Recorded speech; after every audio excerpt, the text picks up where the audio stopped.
Good morning, everybody. Welcome back to BVTV. This is round 2 of the Champion Estate Pennant.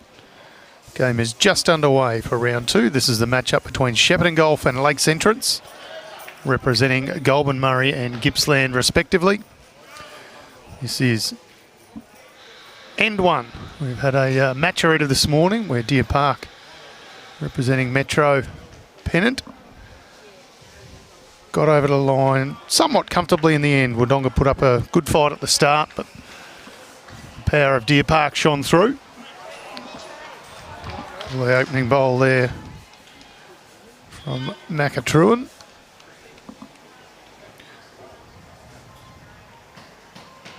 Matched by Mike Mackay, so I'll run through the teams in just a second. This is Macatruan on the mat using an aerodynamic size 4, kind of a red speckle. His opposing lead is Mike Mackay. He's using an Aero Evolve, a dark navy. Carlton supporter using the Carlton coloured bowls. He may or may not be too pleased with last night.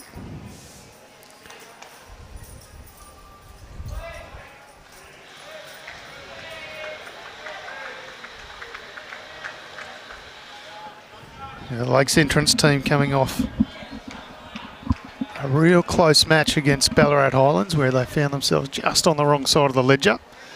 And Shepparton Golf had a very tough game up against Warrnambool. Warrnambool getting over the line on that occasion. So both will be looking to open their account this morning.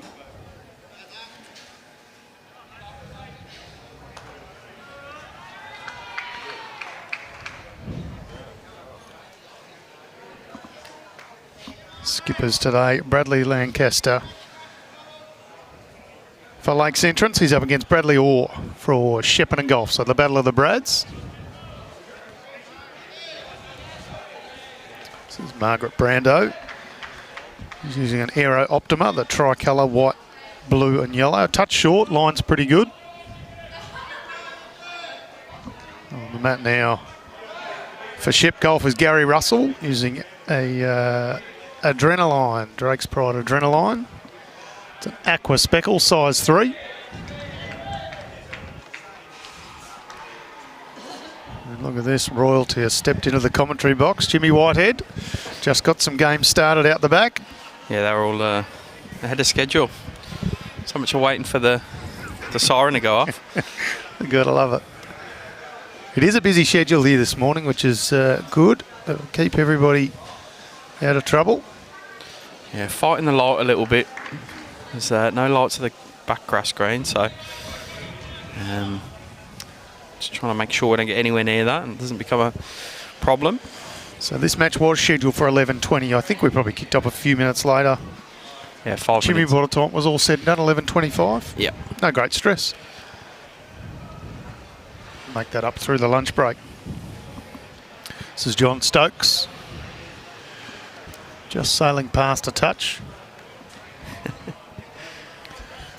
The opposing 3 here is Jo Martin, who we've seen on our streams a number of times. She's using a Henselite XG, white, size 3, which goes well with her skipper, Brad Lancaster, also using a Henselite XG in white. Here's a size 4. Blake Nam with some early support for Brad Orr, saying he's a ripper bloke. He is. A bit of support for Lakes Entrance too. Kieran's got in, Dave's got in. Good to see some support. Feel free to put any questions or comments in the chat. Of course, we'll keep you updated with other scores from other matches.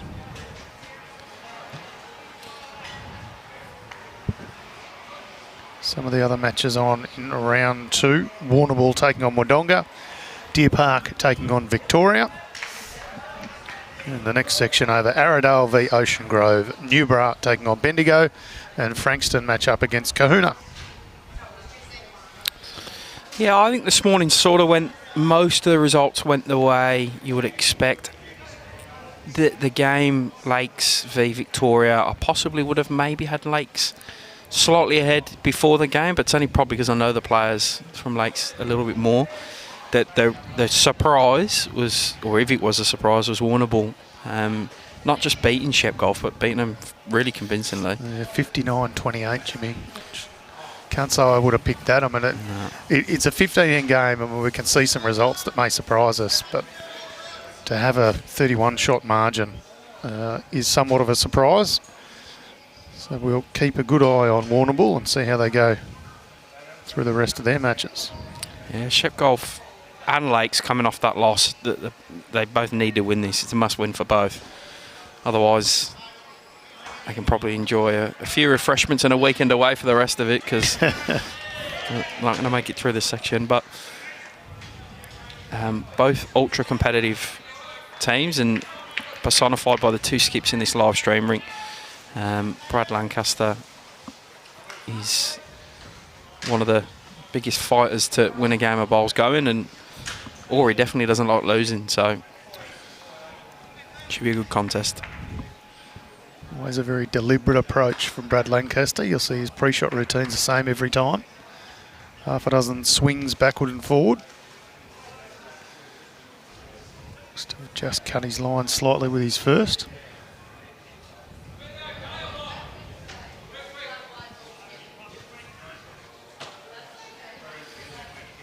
This is Brad Orr on the mat now using a Drake's Pride Conquest. Just asking if his speed's okay. Johnny Stokes is 3, saying he might have been a touch quick.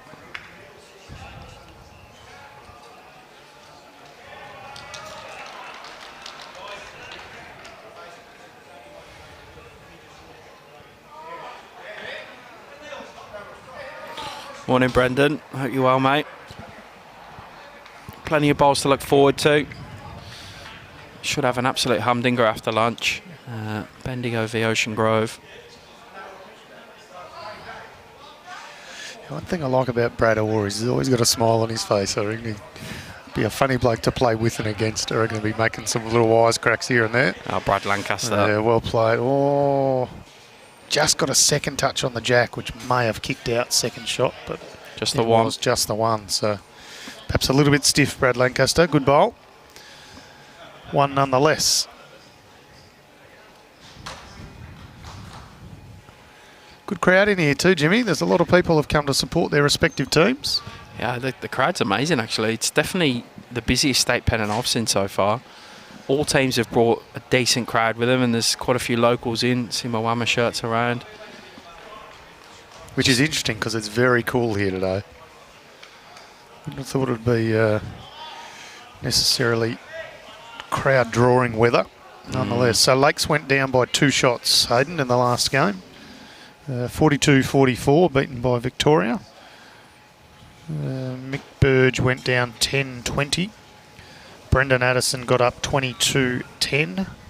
And Bradley Lancaster went down 10-14. So very close match. Morning, the Big E's. Sounds like you're a busy man at the moment, pal, of all that travelling and playing bowls. You've lost the great Matty O at Hawthorn as well. Gone to pastures new at Heathmont. Chasing money, I heard. I don't know if that's true, but he's third side skip at best for Heathmont. I knew you wouldn't miss. He'll be looking for something to do today. I just saw a heap of winter pennant games got postponed because of the overnight rain in Melbourne. So yeah, we had a bit of social bowls on at our club, which has been cancelled. Surface water. So good start from Mike McKay, matched pretty well by Macatruan. This is Mike McKay back on the mat.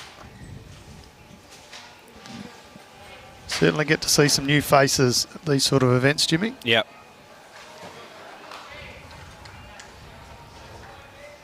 Sure do. Nice to see a uniform that's not blue in colour as well. There's only 2 in there. There's Aradale and Lakes are the only ones not rocking some form of blue. It's unbelievable. A dozen teams here, 10 of the 12 with blue as the base colour. Mark Brando.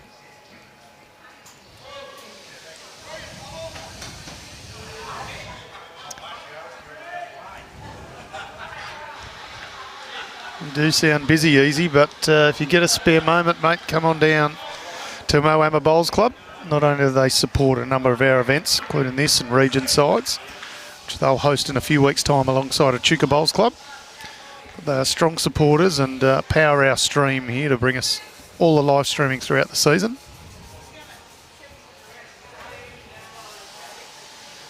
Oh. Just knocked that. It's Margaret Brando's bowl getting knocked in by Gary Russell. He'll be touch disappointed. Terrific facility here too, Jimmy. 2 greens undercover, sort of 1.5. 4 rinker. Yeah. And this green we're on here. I just spoke to a guy from Shallumbar Golf. He's up having an early look before his team play the midweek Pennant. He said, I've never been here before. It's magnificent. I said, yeah. It's got everything.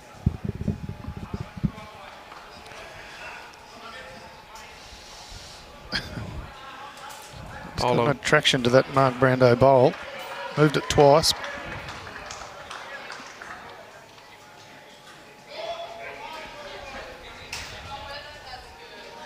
So, Jimmy, 6 teams in each section, 5 rounds. We separate who's into our finals.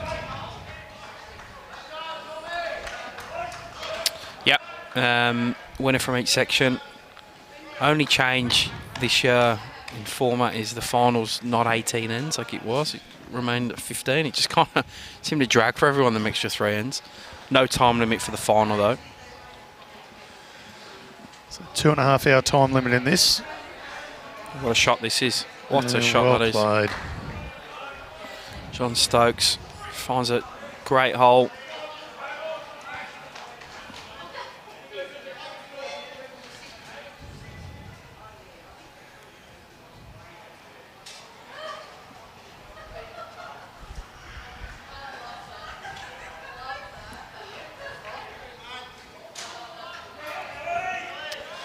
Belinda, John Gribble was scheduled to be in this team, but Shep Golf have made a late change, so not yet updated in Bowlslick. Their team manager will get onto that relatively soon, I'm sure. Because that's not Brett Foley skipping over.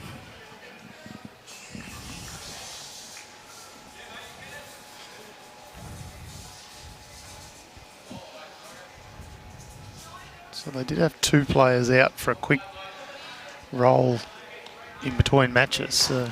2 great bowls from John Stokes there. Superb stuff from the 3rd.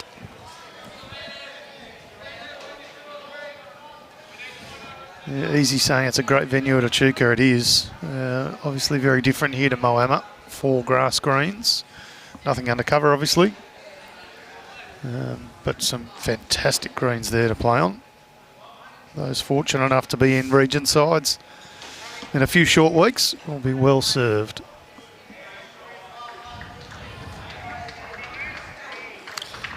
Oh, Brad Lancaster at work to do now after them 2 rippers from John Stokes.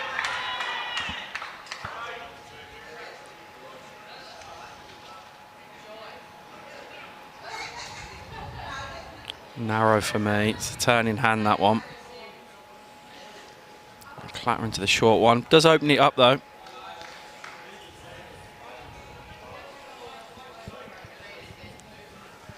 Can probably even come the other hand at that now. Real firm with his last Brad Lancaster.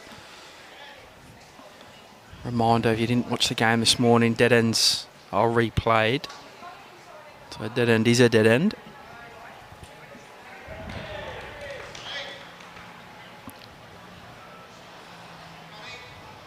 Can he get under this little pack here, Brad Orr? Get through Maccas and push John Stokes out. All that's done though is frame that shot. I think Brad will come backhand with a fair bit of pace now.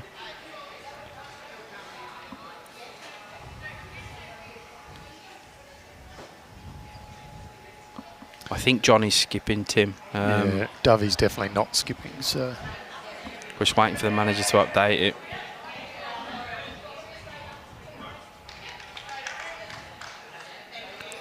He doesn't go as far as I thought he would. I think he'll find that once he gets to know, oh, that jack goes way over. It's going to stay in, so we'll see. Brad Orr still has 1 bowl to come. There's a pole right in the road from my view, but I'm favouring they're holding a couple here, aren't they, Jimmy? Yeah, I can't. it's the pulse in my way as well. I'm going to guess at 3, and Brad Orr with a chance to add 1 more.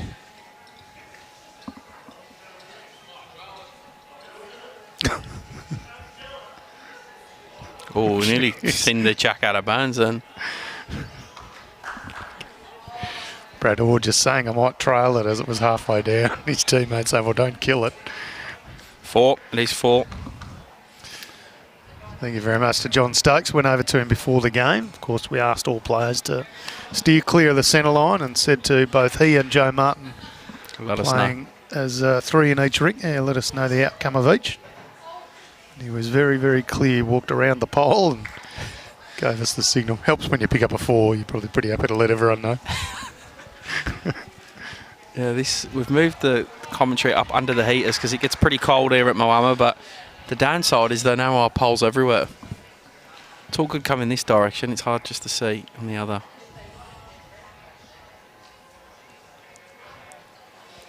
So a good start for Shep Golf Rink in this one after losing that first game.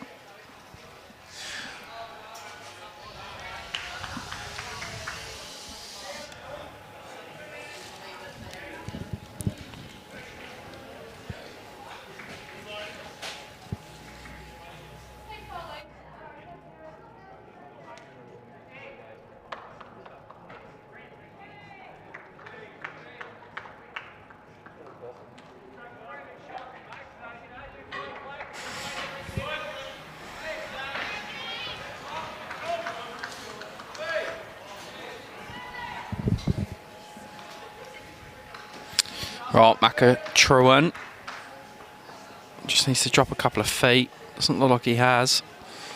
Nearly gets a piece of the jack and falls into the pit.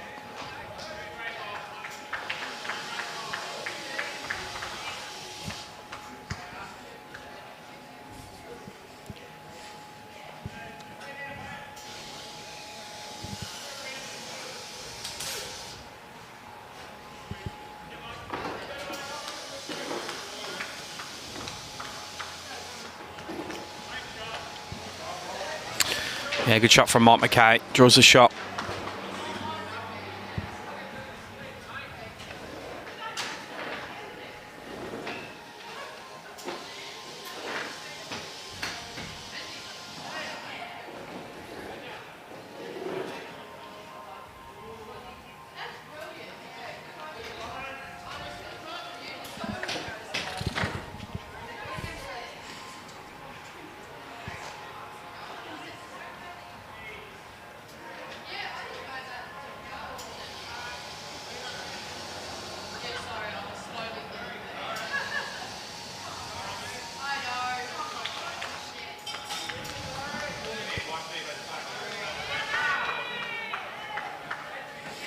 Pondy, that is a cracking bit of history you've put in the chat there, mate. 20-year anniversary of a Melbourne v Lakes final. Some huge names like John Snell and the guy nicknamed Snelly, Barry Lester. That's why State Pennant is such a fun event. You get to see teams that you don't normally see compete against one another. It's always played in good spirits and it's always to an exceptionally high standard as well.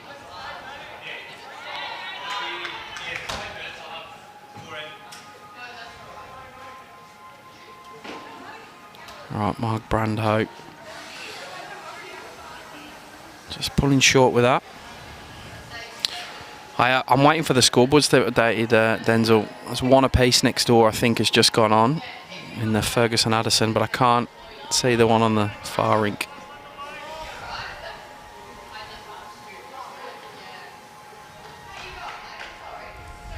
Reliant on them players updating the scoreboards. 2-1 to Shep Golf on that far rink.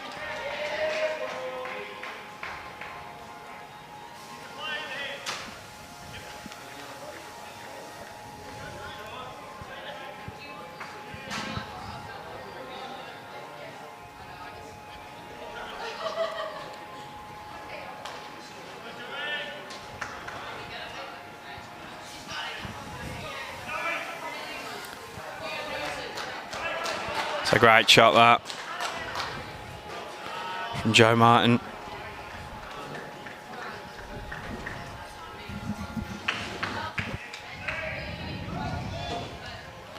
You got a tip for the overall for this tone, or? Look, I'll pick one for the sake of putting my name against something, but there's no confidence at all because I reckon there's 3 or 4 real live chances. In the other section, I think it'll be Bendigo and Ocean Grove fighting it out. Don't sleep on Newborough over there. Yeah. They're a very good side, Newborough. And this one, I think Deer Park is just going to have a touch too much firepower. If Shep Golf had got off to a better start this morning, I might have said they could test them, but I'll watch with interest what happens with Shep Golf. So my final matchup is Deer Park versus Ocean Grove. The eventual winner, champion of state pennant for the weekend variety, will be Deer Park for mine.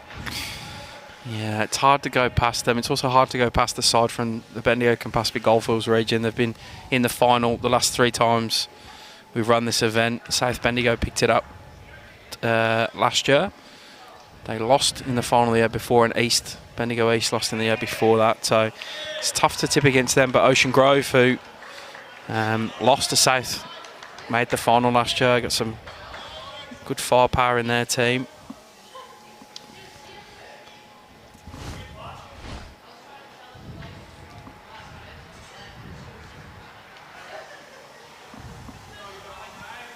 Brilliant shot from Brad Orr just before. Mickey West agreeing with you. Grovers v Deer Park.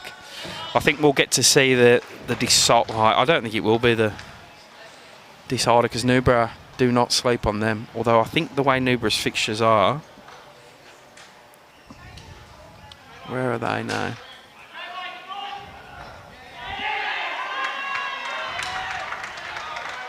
Newborough's got Bendigo now. So that's a big game. Yeah. If Bendigo get up and over that, I think we see the section decider this afternoon at 2:30. Yep. Newborough had a good victory over Arradale this morning, 60 shots v 43.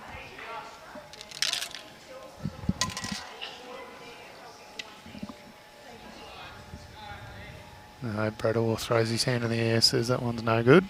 Did the damage with his first though. Yep.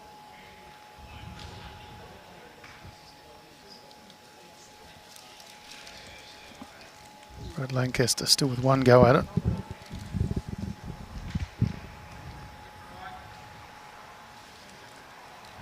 Just working through the options here with Joe Martin. He's a very deliberate player, Brad Lancaster. He won't make a rash decision. He'll talk it out and consider his options before he plays the bowl. You can normally tell the way someone plays by the delivery as well. If someone's very methodical in their delivery and ensuring it's exactly the same every time, they tend to think like that too. You go the opposite side of the scale. Someone like Kevin Anderson takes half a second on the mat. Probably takes half of this. He just, that's a shot and walks off. Yep. Yeah, not too much bothers Kevy. Missing him here today. We're not actually, to be honest. Last time we ran an event here, he managed to set the fire alarm off just before we started the event. So, Johnny Stokes signalling one up. He's up playing for Marylands. He'll be back tonight, apparently. Grace us with his presence tomorrow. And then he's the side manager for the Moama side. For the midweek, which starts on Monday, so Monday, Tuesday for midweek. Paint the town red up here. It's such a great event. I love it. We were talking about it earlier. We have the dinner tonight with a band. Monday night for midweek pennant. We have dinner with trivia. It's just good fun. And there's a lot of feeling out here. Like there's, players want to win every competition, I get it. But this one, they want to win for their mates, so.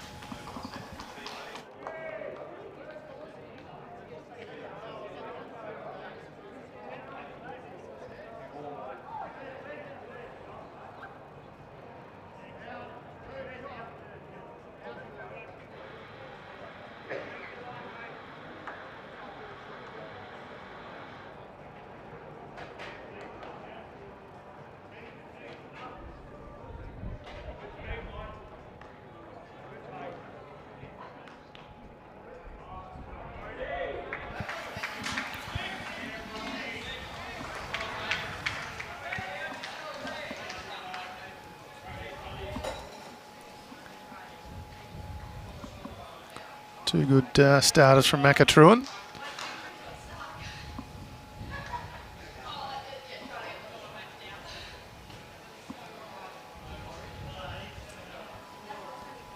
Yeah, and last night as well, the Border Inn pub over the road was jam-packed with bowlers. I was in there about 6 o'clock and it was taking the joint over. Yeah, 4 or 5 teams in there, so you can imagine, while each team might only be 12, there's a manager and an emergency, and then there's probably an equal number of supporters. So 4 or 5 lots of 30 in there.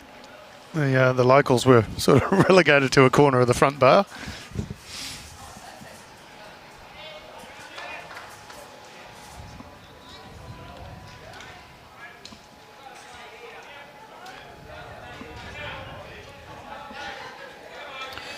Yeah, good shot from Gary Russell. Just edges the jack slightly, gives it a bit more protection.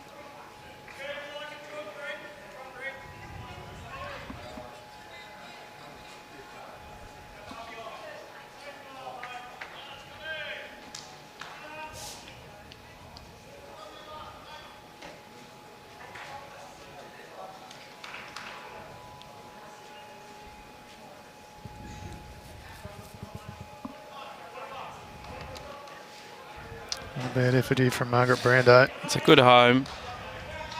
Gives an option in and around the jack for him now. Crack the egg on the bowl, it's on the jack. Gary Russell just probably try and play a pretty similar bowl.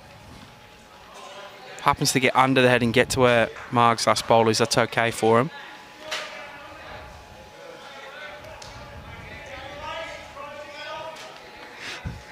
Be interesting playing up front for Ori, because he smiles every time, whether you do a good bowl or a bad bowl. And then after he goes, you were rubbish. Yeah, while smiling. Yeah. You played the worst I've ever seen you play. Yeah, another cracker effort from Margaret Brando. Well played. Yeah, bowls in good homes. Yeah, I think that's the right call from Brad Orr. Have Johnny Stokes on his backhand to make sure the jack kind of comes back towards where their bowls is if you do make contact with Macca's bowl that's on the jack. Pretty good fist of it. Yeah, he's been very good early, John Stokes.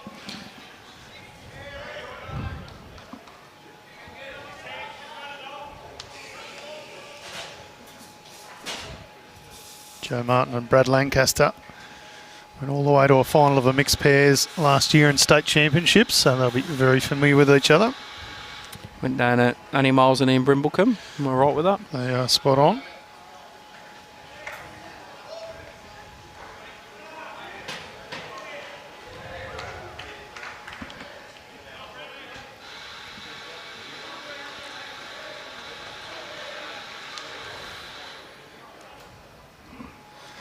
Funny old delivery, John Stokes. I mean this with the greatest of respect. Kind of almost leans into a forehand and plays a backhand.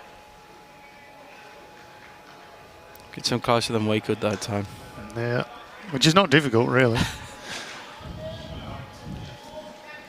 fact, he's kept it within the confines of the rink. Is generally got me covered. Under from Joe here. They'll find that is the turning hand or the turning side. She's almost out of bounds. It's taking a flick. I just wonder if this delicate, just arriving on the shot bowl is the difficult weight to play on this green. Whether going quicker and firmer at it is a better option for him.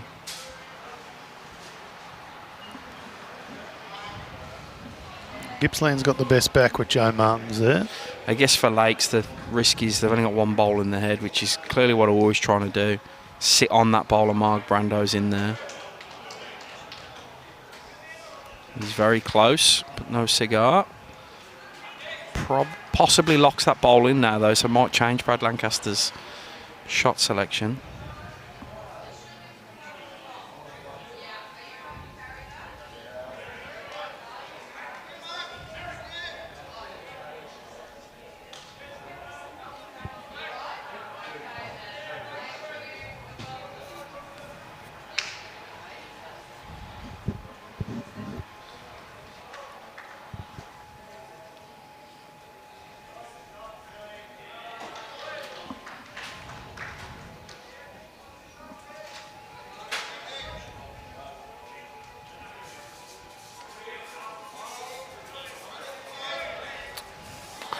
Yeah, I just think it's a very difficult weight to play that.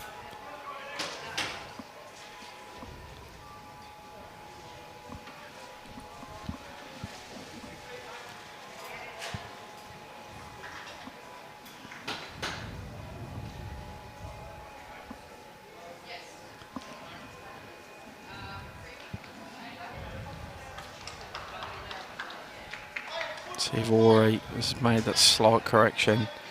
He might get the tap on that front one. Just rolls it to the side. That's a fine line. It is a fine line. Doesn't really change Brad Lancaster's shot. No.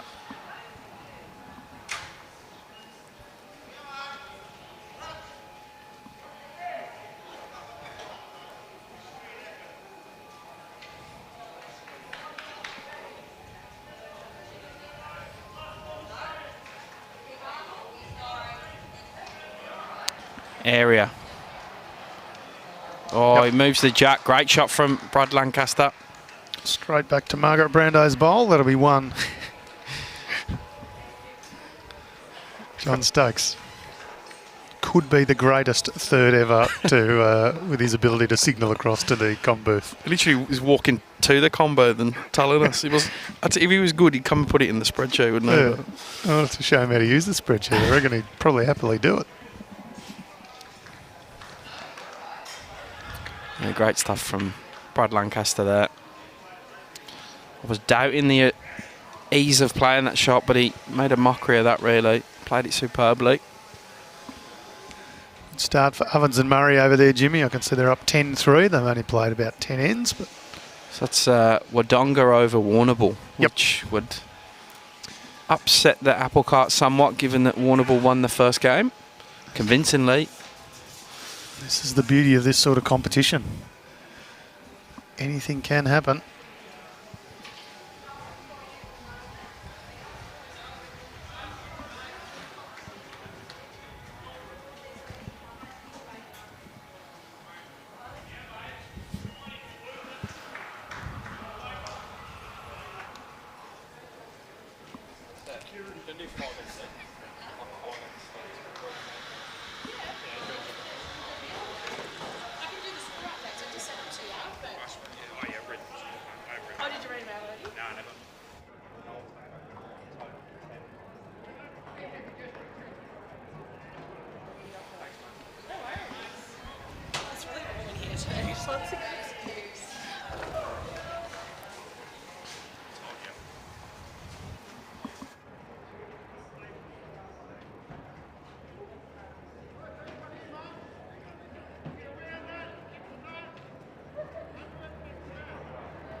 All right.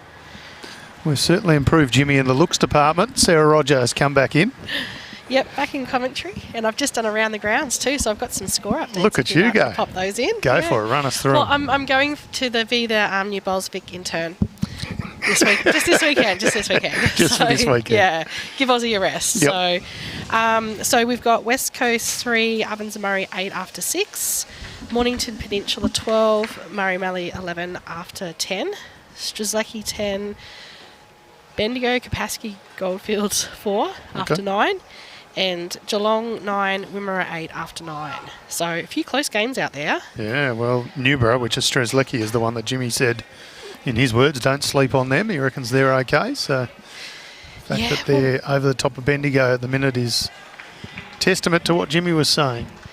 Yeah, well, I can confirm as well too, the supporters out there have got the streamers. Yes, nice. I was very excited to see that. We saw them coming in with bags of gear. So Yep. I had a feeling there had to be some streamers or pom-poms somewhere in there. So, yeah, if they continue their good run, I'm sure that they'll probably have a banner out there tomorrow. And I can imagine. See, the Lakes entrance team has a little banner behind their rink quite often. So, oh yeah, I can see it over there in the background. Yep.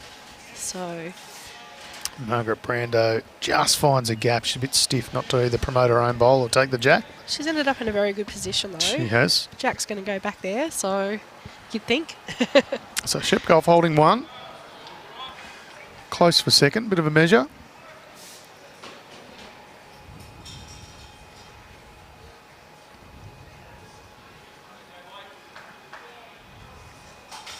We played that with really good weight as well. He had sort of the option there to turn up his own or promote the other one just to cover that jack up a little bit. It's still very open at the moment. And it matches the bowl of Margaret Brand out the back. Sorry, Sam, just saying here that he missed Wodonga. They are up 8-3 after 6. Yep. Just updated that board now to 11-3. Don't know how many ends gone. I can't quite see it. Looks like 8 ends, thereabouts. Yep. So that game we can actually sort of see the scoreboard a little bit, so you might get a few more on that one. I'm not quite familiar with whose bowls are who. Was that a good result, the changing of the jack there, or did it was that a bad result? Unfortunately for Joe Martin, yeah, it's gone back to an oppo bowl. They were 1 down anyway, so it's no real change. But yep. So this is the bowl of John Stokes, who's been very good so far in this match. We had good weight for it. He did have the option there to be able to come off the edge of that bowl to get into the head, so he probably just got it a little bit too fat. This is Joe Martin. She's using a Henselite XG, white in colour. Something pretty similar to her first would be good. She's going to just cut under slightly. Weight control's good. In the area.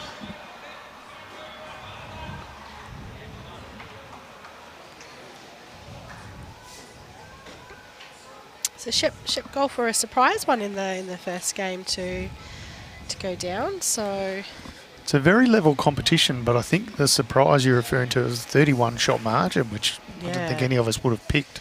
No, not at all. Not at all. Jimmy pointed out, perhaps that's, Warrnambool had a bit of more momentum coming into it because they've only recently just played their final. But could be. Yeah, he'd still be thinking that it'd be a bit of a closer game, especially for the first one. So, but it's a big couple of days, so anything can happen. Still turn it around. That's the beauty of it. So and I know it's 8 ends into that match, but if Ovens and Murray end up beating Warrnambool, then kind of everyone's back to level pegging. And yep, that's it. Shepparton Golf, who might have been a bit deflated after match 1, might start to think, hold on, if we can win this and they drop 1, it could well all come down to the final match, which is the promoter's dream. Oh, 100%, isn't it? when you're fighting for ones to be on the live stream. So Carol, did you want the results for Victoria from the first game, or do you just want the score currently? I can tell you the first game they had a victory over the team we're watching, which is Lakes Entrance. It was 44-42. So a nice close one. Currently in a battle against Deer Park. I can't see the master board, but they've got one rink that's not going their way, which is a 7-1 down. And the rest all look pretty even. So they're probably about 5 to 6 shots down. Actually, I think maybe that main board is at 13 Deer Park, but I can't see the bottom. We've got a few players. 13-9, yeah. It's at 13-9 or 13-8. Yep. So 4 or 5 shots down. Yeah, still good close game there.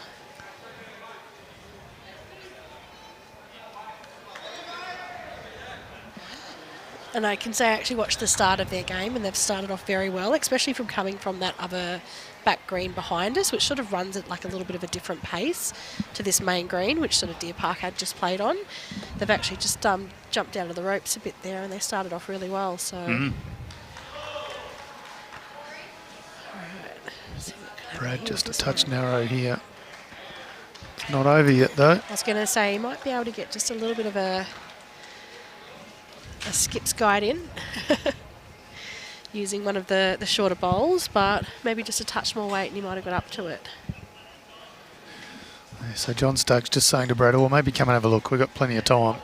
That's it. Jogging down. Always a good call. Especially if the head's changed since the skip left. It's always good for them to come and have a look at it so they can play their shot with confidence. And yes, Carol, absolutely, there'll be some updates later. So when I'm not on the mic, I'm going to be running around and grabbing some scores to give updates. So the spectators at home are able to stay in the loop, up to date with what's happening and not having to wait to the final score at the end. And I do this mainly because I myself, when I'm at home, I like to know. Yeah, absolutely. So I definitely appreciate where everybody else is at home wanting to know, because usually that's me. So Brad Orr favours that he's holding one. And I have no idea what's just happened there, but that one is lucky to make the minimum length. Oh, I was going to say, I thought he didn't play it. I didn't see it up the top of the screen there. So. Well, it could have been that too. Yeah. Maybe he's practicing what they're going to play the next end if they're holding. So yeah. I think that's what I'll do. If we're taking the one, I'll usually actually just try to play my last ball, if I'm not like playing it to the head, to the length that I want my lead to play the next end. Yeah, it's a good call. Or practice draw into the ditch or something like that. Yeah. Quite often see people just chuck it down there without thinking. And Yep. just a wasted shot at a practice. That's it. Wasted opportunity to get your touch and get your line in for the next end. So just measuring this one to work out, but yeah, it is. Brad Orr's eyes were very good. Here's the replay of Brad Orr. See if this bowl actually makes it into screen at all. Still going the Brad Orr highlight reel. Just. I mean, they didn't even wait for it to finish. No. I think they could kind of work out what was happening there. Hello, Cheryl. You're watching from home? It's good to be on the live stream. I've spent a lot of time watching it, so it's a lot of fun to be here and able to be on it and bringing you guys just a bit of commentary and a few results and stuff from around the ground. So.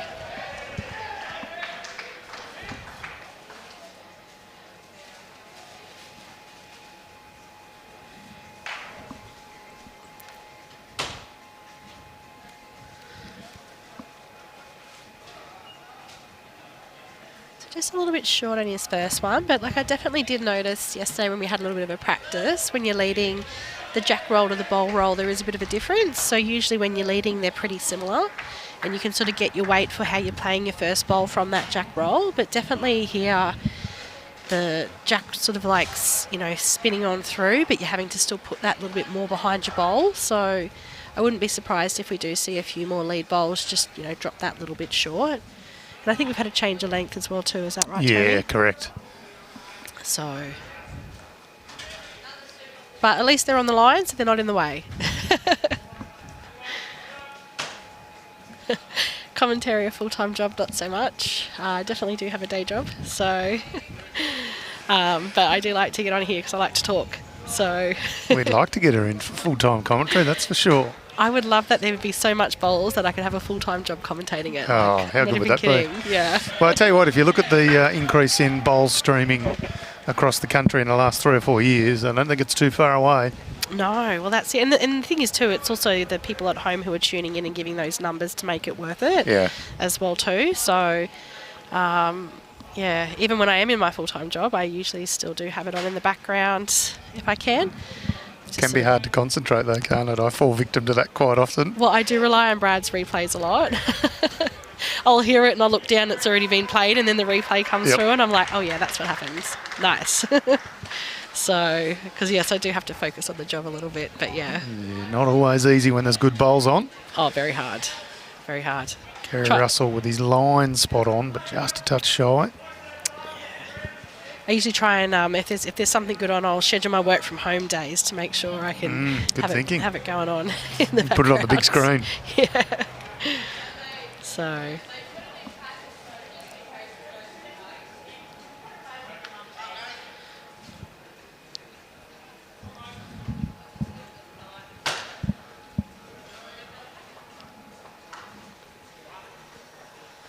See if we can make the correction here. He played very good line on his first bowl, but sometimes when there is like bowls in the front there in line, they sort of get in your eye a little bit, and you do sort of actually just end up just drawing to them, even though you're meaning to get around. So there's a good little correction there to get behind.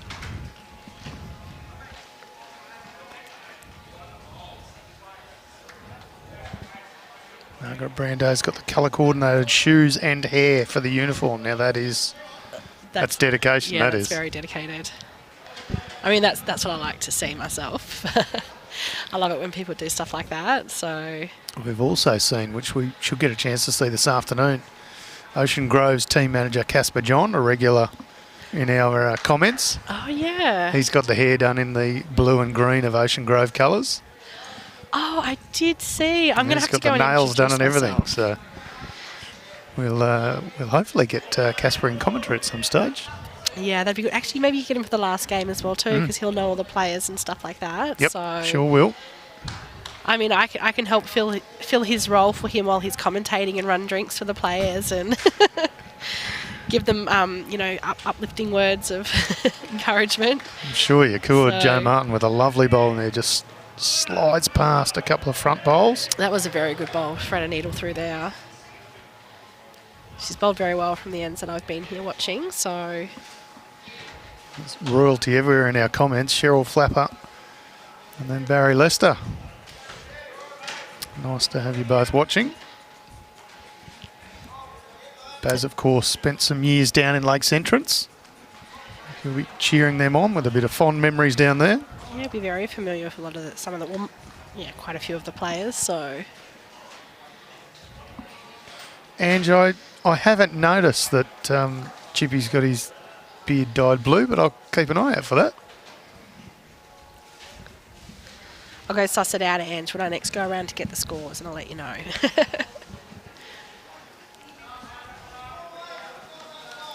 I think it's really lovely as well, too, the Lakes entrance. They've got a couple of ladies playing in their side.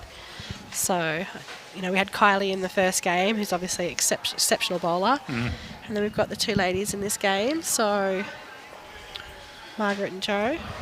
Ovens and Murray off to a very good start in their match against Warrnambool, West Coast. It says 23-5 on the main board. Oh, does it? I'm too short, I can't see.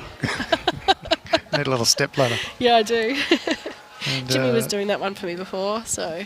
Deer Park are up 18-12 over Victoria.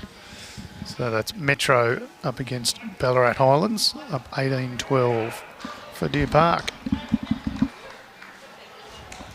Yeah, that should be a good close game over there. Obviously, Yeah. we've got Code, who's just come off winning the champion, so... And he's actually up against James this game, so... Well, James had a belter of a match in the first one. Was it 25-2 or something like that in the... Yeah, but he only had to play cover bowls. I think Disco, who's Chris Ball usually on was the very commentary. good. Yeah, so... We have a bowl just turtling through the front there. So Brad Orr's collected it and put an opposition bowl in there.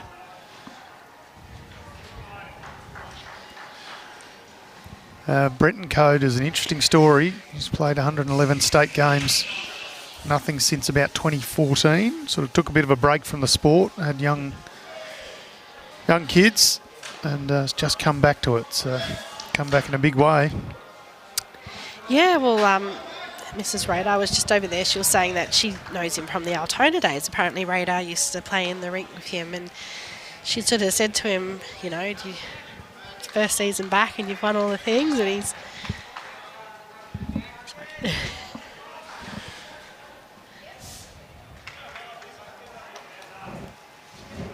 Couple back for Brad Lancaster. Did you just have a word to him and they're doing the We signals did. for the John scores? Stokes has been brilliant with it. Good. Almost running halfway down the green just to get a spot where we can see him. Yeah, they were a little bit bad at signalling who was holding and what the end result was in the first game. So we were guessing a lot, but and then added to that as well too, they were a little bit tardy doing the scoreboards as well. So That makes it very difficult. yeah. Carol just saying Brenton is a great young man. So Yeah, and I don't know how old he is, but still looks quite young. So he does, yeah. So he must have started bowls very young. So yeah, so he represented Victoria from about 2007 through to about 2014. So okay. let's say he was 21 when he first started, which because apparently was quite a young representative Yeah. back in those days. So it'd take him through to about 28, 35 or thereabouts. Yeah. That's if my maths is any good. I could be out by 400. Who'd know? Oh, maybe he might. I guess he sort of had the late charge this season, but maybe next season we might see him in the the city country and making a charge for the stateside again. Who knows? Yeah, absolutely. So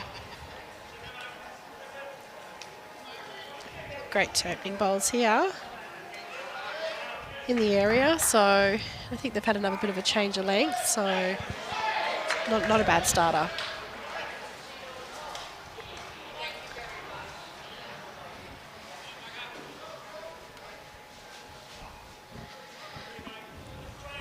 Good little reply there from Macca.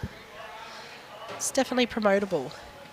We did have an end last game where we had a bowl in a similar position. It got hit up about 6 times and ended up being shot. So Handy. if you're on the line and not too far short, there's a good chance you actually might end up being shot. So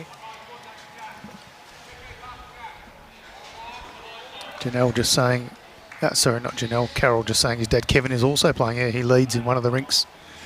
Not in Brenton's rink, but it leads in one of the other rinks for Victoria. oh, there you go.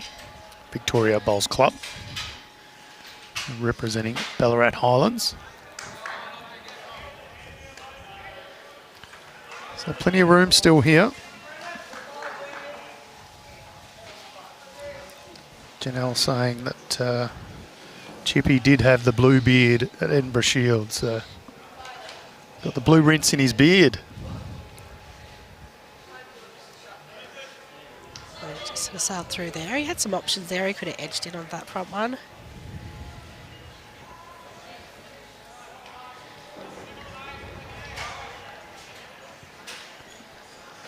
This is Gary Russell using a Drake's Pride Adrenaline.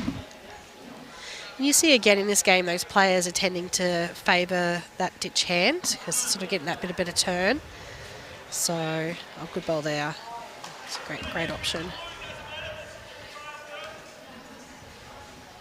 Sort of, maybe they could have been tempted to, switch hands and promote that front one up, but they sort of elected to stick with the hand that had the better draw on it. So, and they've got the good result, and probably now they've got both the hands because they've got the bowls both on the way in. So,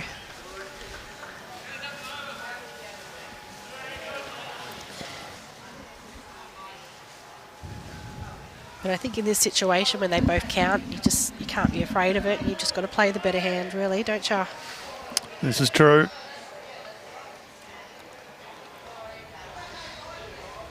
You might get a bit of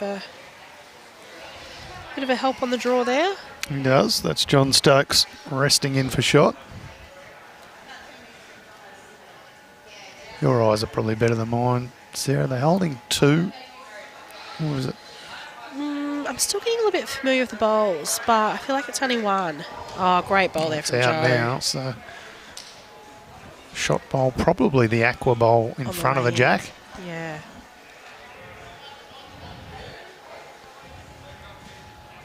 It was well played, that ball there from Joe. It's a little bit harder sometimes to play that swinging weight on this surface, but she did a really good job there of just getting under that front bowl and chipping it out, so leaves the jack back open again for the skips to do their thing.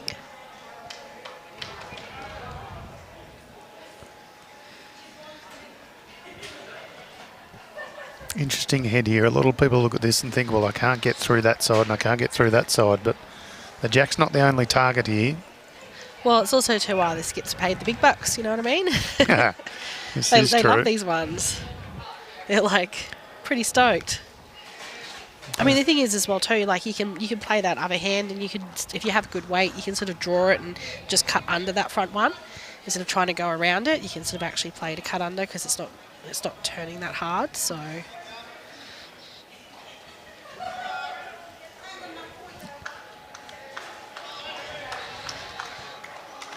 It's actually funny, when I just went for a walk around then to have a look at the scores, it's actually colder under here than it is outside. Yeah, okay. Yeah.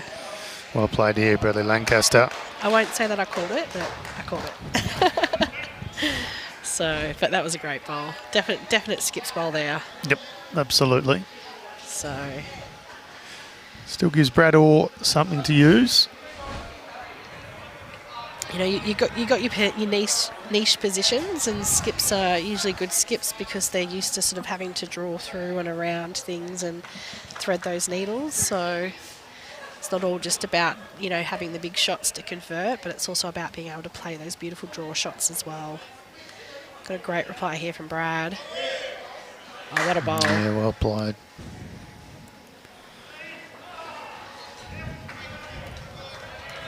I think, is that John's bowl there, the purple one that looks to be holding short?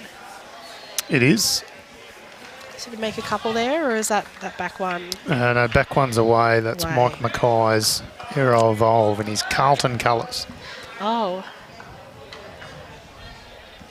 Carlton had a good tussle last night, didn't they? They did. He might have thrown something at the TV by the end of the match. But Brisbane just a touch too strong.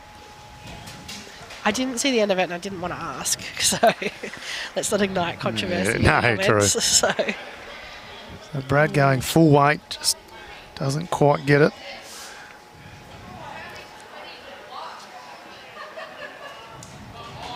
I was actually saying before to Jimmy, it's a bit of a gift, this game, because, if you don't, like, they're both Brad, so you're pretty safe with your comment on... Yeah.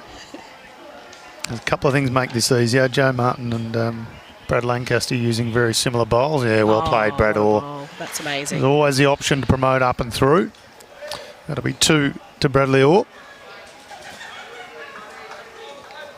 That was a really good end from the skips there, so... It's kind of set up for them, really, wasn't there? Wasn't a lot happening before it. Yeah, well, they definitely sort of sort of Joe opened it up by chipping that one out, and they just sort of left the head open a bit for the skips to be able to do their thing. So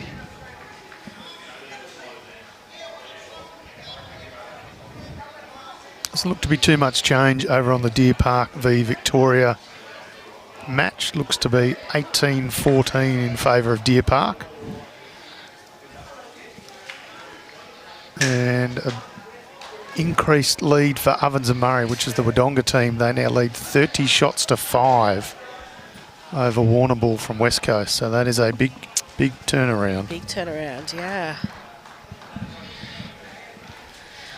I mean, I don't know, it's good to see though. Like, sometimes you lose that first game and you sort of could be a little bit flat going into the next game, but it looks like they've gone into it and they're playing a team that's, coming off a win, and they're probably up and about because it was an unexpected win, and to be showing that much dominance, it's a really good testament to the character.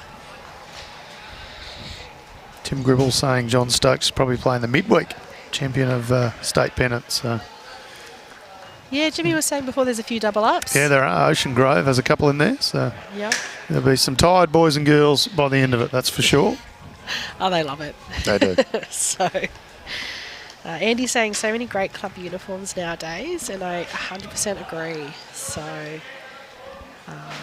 yeah, some really good ones out there. A lot of clubs that have hung on to the same shirts for a while, even have sort of in the last few years, they've redone them and Yep. they got the colours a bit more and a bit more fresh. Modernised them a little bit. Yeah, so...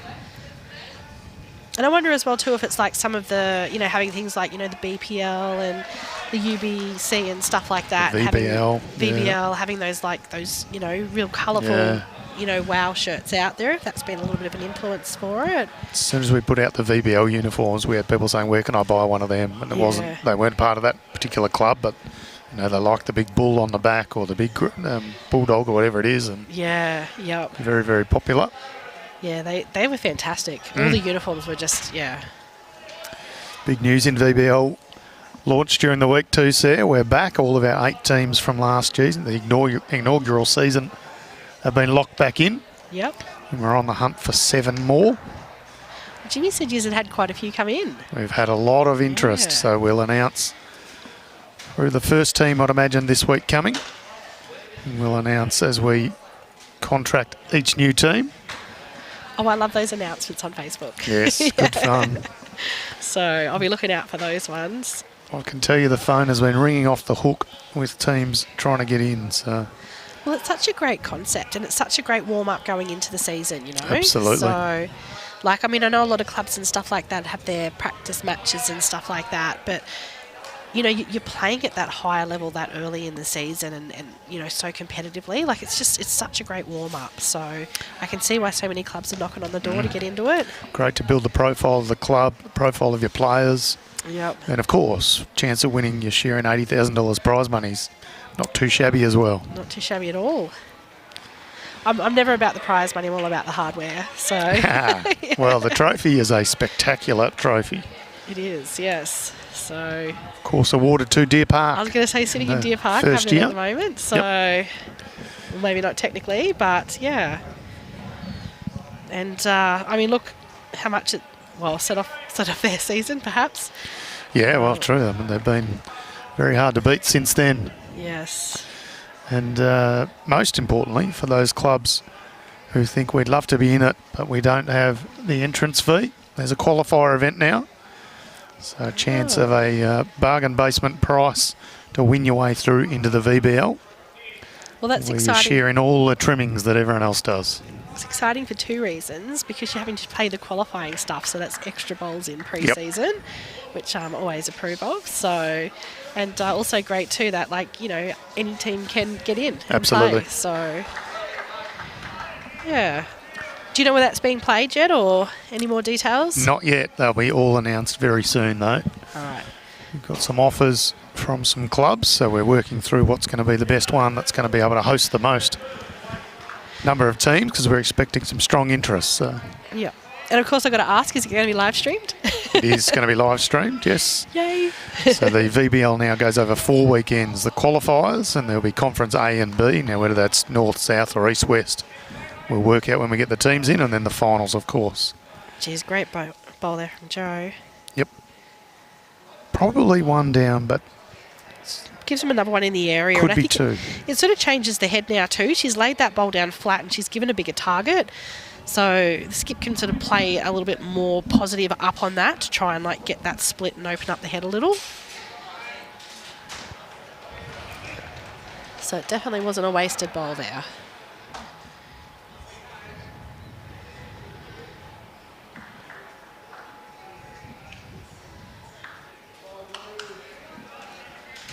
Geez, that sun's coming in now, isn't it? It is, it is. It's turning into a beautiful day. Absolutely perfect. Picture the people who were undercover earlier and loving it and now jealous of the ones out on the true. grass. So Bradley Orr with a great shot here. Gets bowl through the shot bowl and takes it back to be holding at least 2, could be 3, likely 3.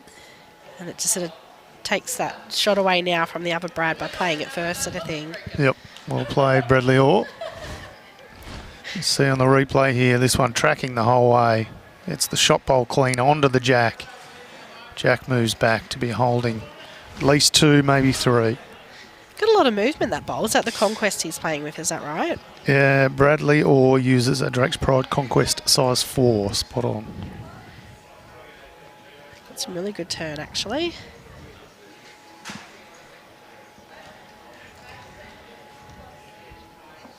Looks like he might be playing with a little bit of weight. He's definitely there, definitely positive. Looking for that funnel there. Well, Ooh, that could be a bit of a fortunate result. still Joe one puts her hands down, up. but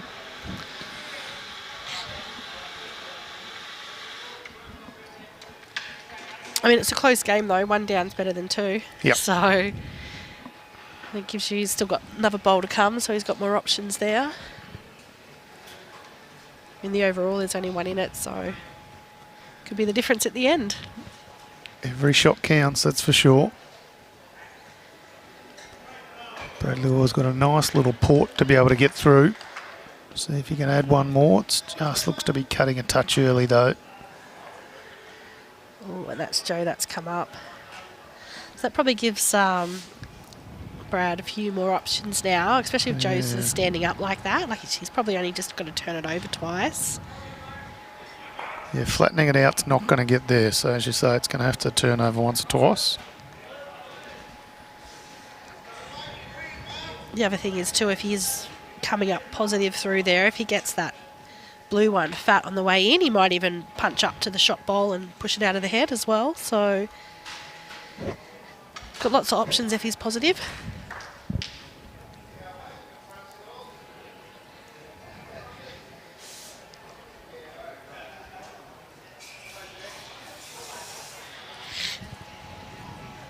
got a question in the comments. Where is Golf's coach? I see he played the first game.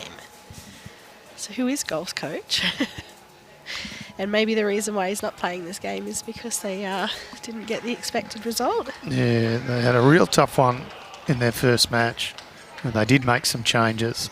So Axel Foley stood aside, just confirming that was 1 to Shep Golf.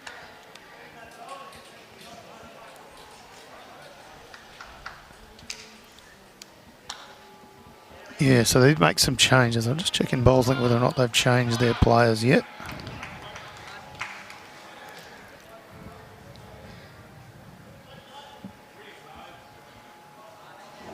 No, they've still got Brett Foley in there as skip, who's not skipping. So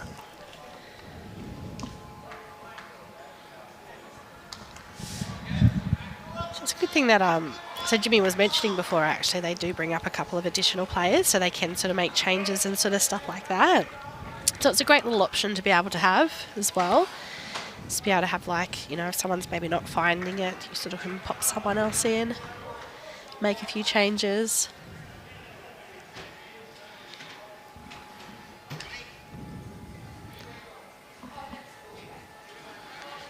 Okay, so Tim has said that Brett Foley is coaching. He's coaching football today. So yeah, I just had the exact same message come through from a very reliable source that he played game 1. He's off to coach Murchison now because he coaches footy. And then we'll see whether or not he gets back for the last today, game. if not tomorrow. Busy man. Very busy. So, but Shep's not that far of a drive from here anyway, though, is it? Nah, correct. It's probably just under an hour, 45 minutes or thereabouts. So depending on where they're playing, whether home or away, could have even been closer.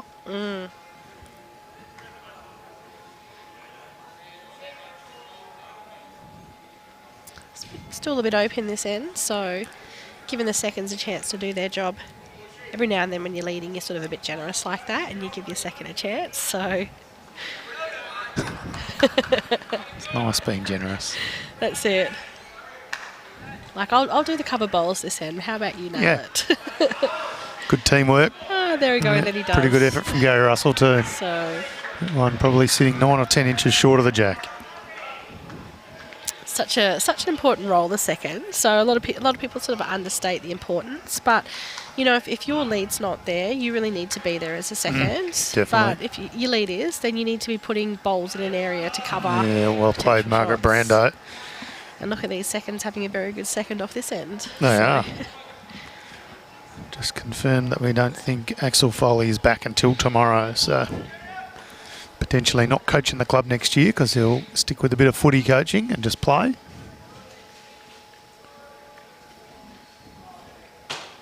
The eyes and ears of the bowls world. Yeah. Gotta love it. They're looking out for us and giving us the right info, so that's good.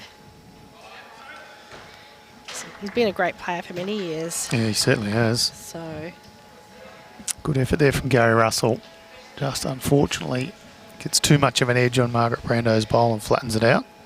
he's ended up in a pretty good spot though. So I mean, a little bit of contact on Margaret's bowl and it should spit over to him.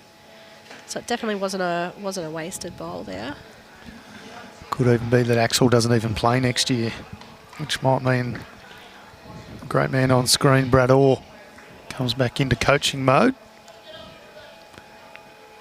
Pretty good club to have some coaching roles with Shepparton Golf. They've been uber successful in the last 7 years. I reckon they've won 6 of the last 7 premierships. Yeah, okay. Well, they've got fantastic greens there. They do. Played Nice up and there quick. for region sides, yeah. And they're just very true. Yep. So I was wondering if it was because of the fact that, you know, maybe they have the same greenskeeper who does the golf course and he knows a thing or two about the grass. Could well be. Could well be. They're very nice. Nice club. A lot of good people in that club too. Yeah.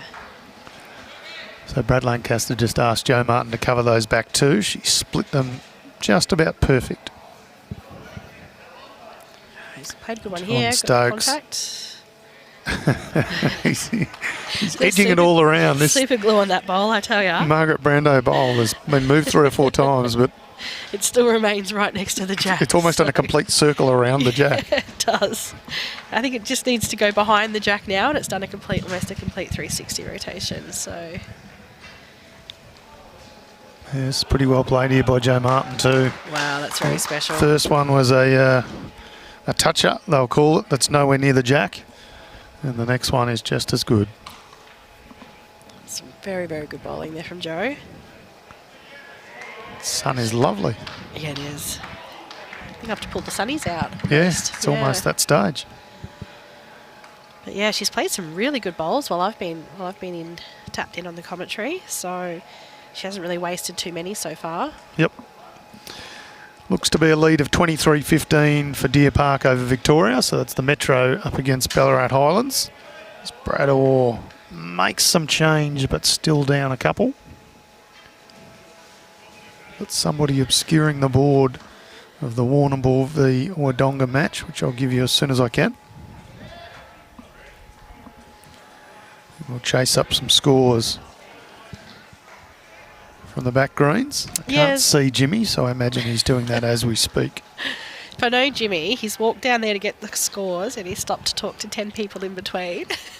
And he could very well walk back and re-update them all again. So Easy trap to fall into. 100% it is. I went down all conspicuous like, and I was just like sneaking. Because I'm like, if I get stopped talking.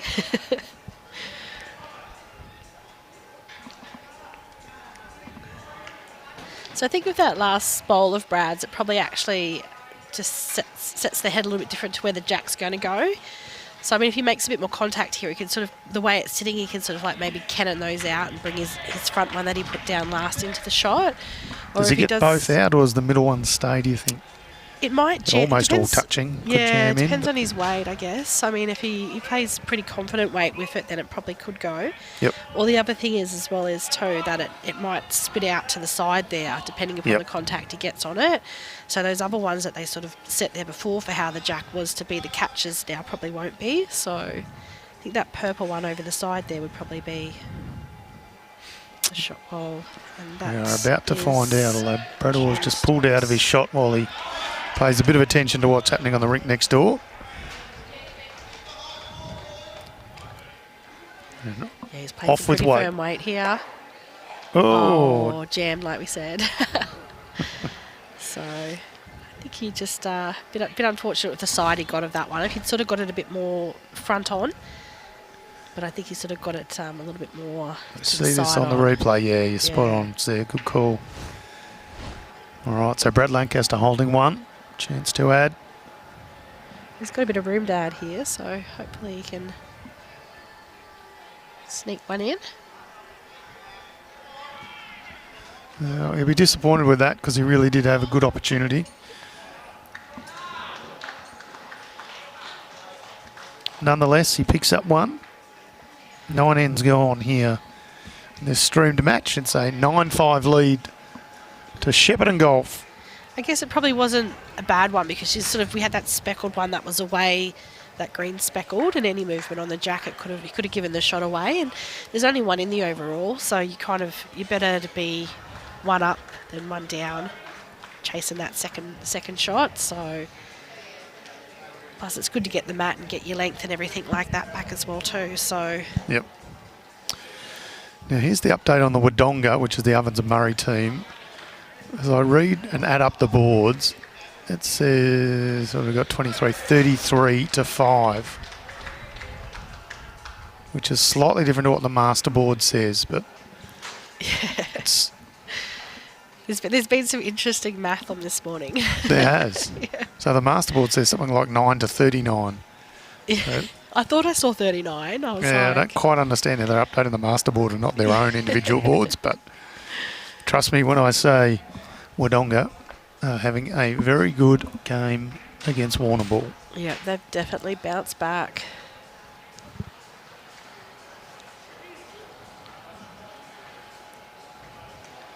Ballarat Highlands just picked up another couple of shots. It's now 23-19, so they're having a good battle with the Metro team, Deer Park. They had a really close tussle in their first game as well too, so they're coming into it in form of having a close tussle, whereas the Deer Park did have it ended up being a bit of a, bigger gap in the game, so... Just as I say that, Deer Park had another 3 shots. So now 26-19 to Deer Park over Victoria. Well, these leads just struggling a little bit to find it. That one a little touch on the jack, but slides on past a few feet. Yeah, it's interesting. The Mike McKay, that he's playing the ditch hand. He played the other hand, didn't he? Yep. So, whereas everybody else has sort of tried to stick to that ditch hand as much as possible. And I think again there too, just that, bowl to jack roll from the lead position, just dropping it a couple of feet short because there's that difference there. So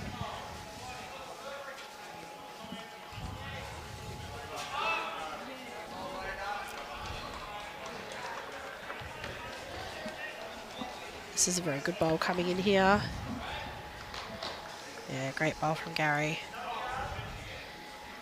Gets a touch, and he also tucks in behind it as well too. Doesn't sort of stay sitting out there jack high to give your opposition a bit of a cider and a bit of a target. So been impressed with Gary. It's the first time I've seen him play, but he's bowled very well.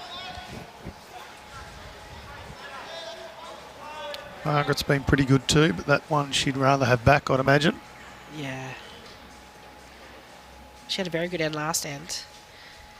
It was the bowl that just would not go until Brad hit it hard out. That was the only way they finally got it out, so... We've got Anne saying, keep going, Wodonga. They're definitely hearing you, Anne. They've bounced back from their first game and they've come back with a wet sail. Is that the... They certainly have. Yeah. So the master board now has just been updated over there. It's 43-8. Jeepers. Well, I've just seen Jimmy go past, so he might be going to get some scores for some of the other games for us. So Yeah, that'll I be handy. managed to wake him up. He's just having a little nap in the function room. A nap or a chat? Nap. Nap, A nap. yeah. Yeah. JT told me he was having a nap. Oh, well, a lot of work goes into putting these things together, so... Yeah, this is true.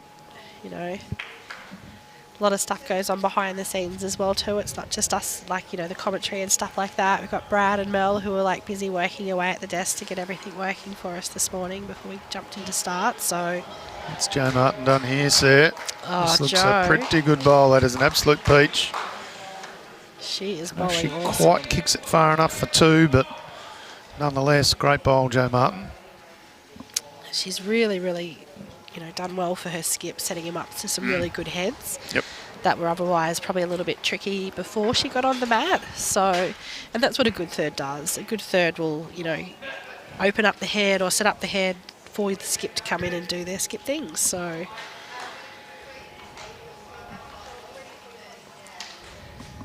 John just going through just a little bit there. Maybe it was sort of looking just to chip that one and promote it over.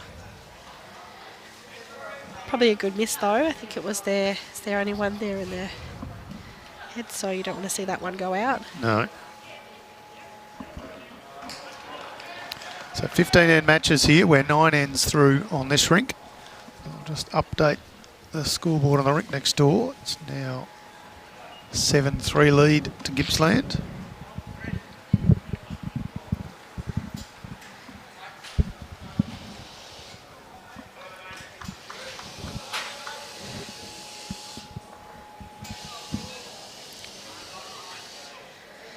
So Brad can sit this one out. He might make a couple here. Oh, what a bowl. That works too. Certainly worth a couple.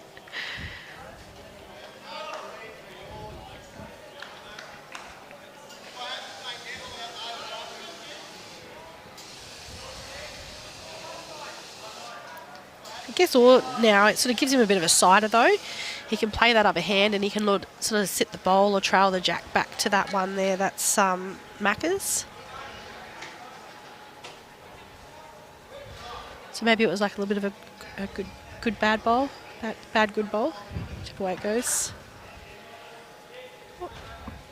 And I think he just caught some traffic there. We just had Joe in the way, which he's absolutely entitled to do.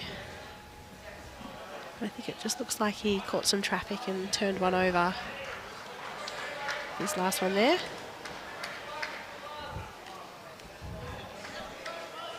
Got a lot of love for the Wodonga doggies in the chat, which I found. I didn't know that their nickname was the doggies. No. We had a bit of a speculation in the first game about who was being talked about when we had a cheer for the doggies. So.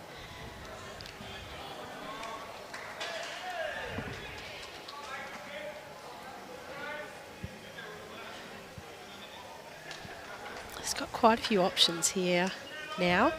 Any movement of the jack there is good for Shepparton Golf. Got a couple of catches there now that side ball's been promoted to around the back. That's also his bowl on the way in. So you can touch that onto the jack and roll it over and roll the jack up for theirs, or sit that wing bowl out. He looks like he might pick up a couple as well too. He's played this very well. Yeah. He's got it clean. He's playing very good bowls, Good Brad bowl. Orr.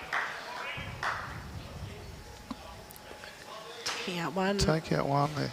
Thought it might be 2 seconds that they had, but I think they're going to put a measure on it, so which is probably good because my eyes are terrible, so you'd never trust those. My favourite's only one, but I'm wrong 180% of the time. Me so. too.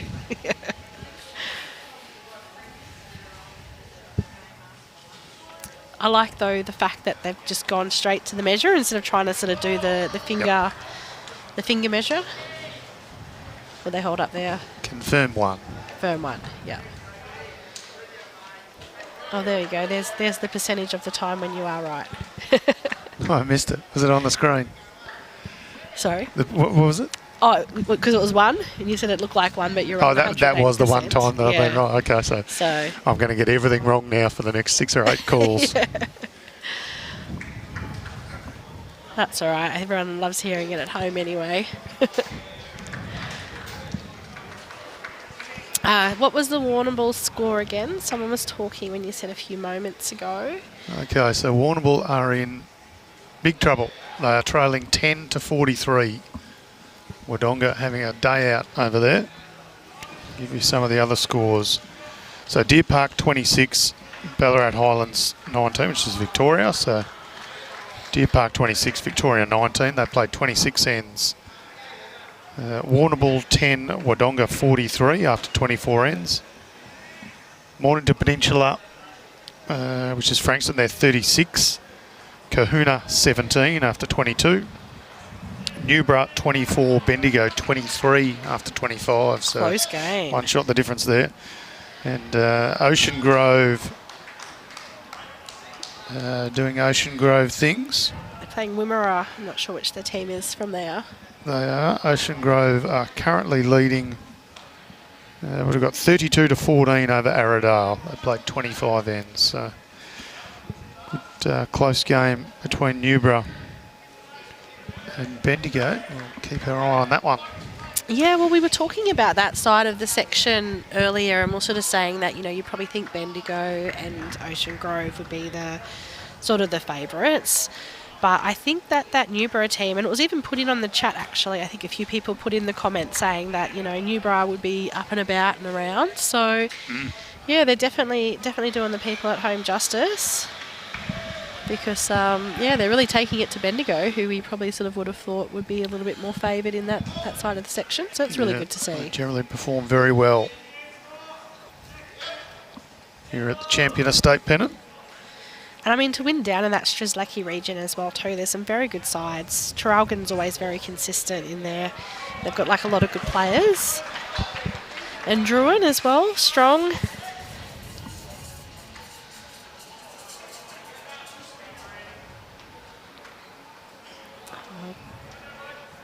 Have a good ball there, just sort of missing a little bit of the legs to get to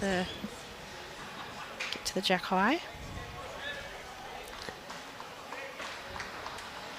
So Warren, the players generally are very considerate of not being in the camera, and they are mindful, but I guess when the ball's coming down in the heat of the moment as well too, like they do have a tendency to forget. So, I mean, definitely the guys do ask them, and, you know, they are very aware of the fact that they are on camera, but yeah, we've all been there, and we get the white line fever and we get into it, and we just sort of may obscure the camera a little, and it's just going to happen, unfortunately. Particularly when it's this close.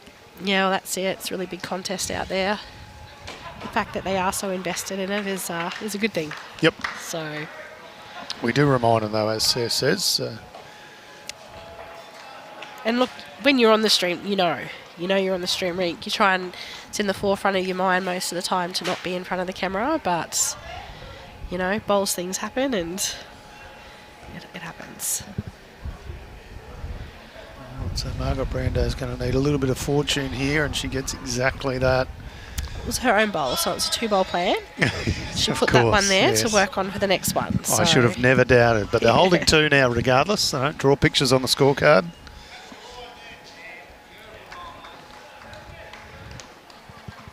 John Stokes will try and have something to say about that.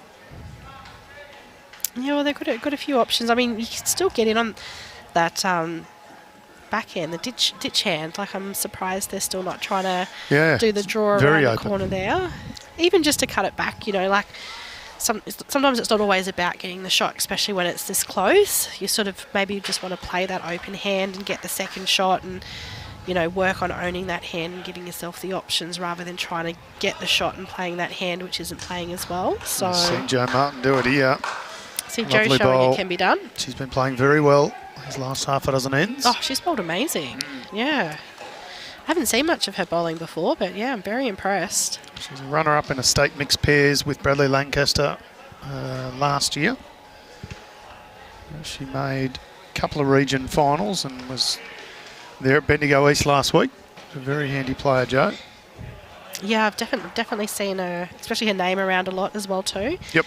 And that's the beauty of having like the live stream as well too, is actually being able to get these players that maybe you hear a bit about, but, you know, you don't know as well, and you're getting them, you know, delivered into your lounge room, and they're becoming like a household name. So Life's pretty good, isn't it? I know, it's very good. I love live stream myself personally. Well, you can watch great bowls from wherever you are, whether you're watching on your mobile or you're putting it on the TV and sitting back in the couch and snuggling in for a day. Yeah, literally, if I wasn't here, I'd probably just be at home with it on the TV under the heater watching. Absolutely. So, yeah. Don't blame you. So Brad Orr up against it a little, holding, down 3, I should say. He's been very good. We're saying Jo Martin's been good the last half a dozen ends. Well, Bradley Orr's been brilliant too. he has. Just a whisker wide there. Yeah. Takes out an opposition bowl, but into the ditch he goes. Yeah, and it's tough if he comes in playing that sort of weight again as well too. I mean, if he trials the jack, you know, he's cut down the amount if he goes with it. But there's Jo waiting there in the background too with her second bowl as well. So Brad Lancaster's got to be a little bit conscious of where this one finishes. nothing too short. Doesn't want to be short at all. Tell you what, this is a very nice bowl. Unless you're that short. Probably wanted another roll or so, but Yeah, would have been good just to cover up the jack a little bit and take it away, especially because he's playing that harder hand where there's a lot of stuff on the way in. You've really got to sort of just pick that right line to be able to get to the jack there. I just wonder whether or not Brad Orr needs to take a bit of weight off here and just try and nestle in among these 3. Well, It's almost a bit of a catching pen there. Well, he's been drawing really well, so I'm surprised he didn't actually try and just, you know, play the same as... Yeah, so he's sort of done that. He's taken a bit of weight off. Needs to skirt these front bowls, and it's very good. Yeah, look, his bat's a little bit stiff again, but... Yeah. So Jo Martin's saying 3. So he's just got to play the same bowl as his last, really, doesn't he? Yeah, he doesn't need to change too much. I mean, if you can add here as well, 4 at this point in the game, with it being so close, like that's a big pickup. Yep. Well, had a bit of chalk on his bowl there, so just resetting a little. So James, Deer Park were live first game, so you can go back and rewatch that one if you like. It was a really cracker of a game, and You'll hear our dulcet tones on the commentary again. That one too, if you want to do the rewatch. Currently at the moment they are just up against Victoria. I can't see the score, but... It's 28-23. Deer Park with their noses in front. Nice close game over there for them. And we'll just make sure this is only 3. It is. Thank you very much. And this afternoon's match will be Ocean Grove versus Bendigo. And then tomorrow's matches will all depend on who's where in ladder positions. We'll look to show you the matches that are still live as opposed to pre-scheduling them, and we may have 5th versus 6th or something. Yeah. So we won't schedule those until we know the outcome of today's matches.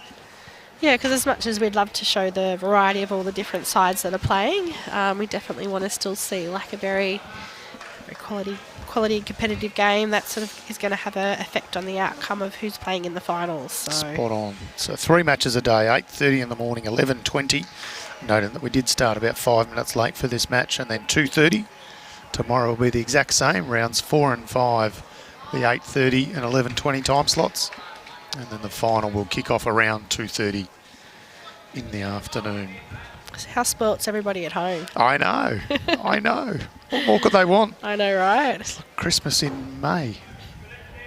I didn't think about what month. Yeah, that doesn't. I nearly said Christmas in July, if I'm honest. I thought you were going to say Christmas in June. And I would have been like, oh yeah. Yeah, it's kind of June, almost kind June. of.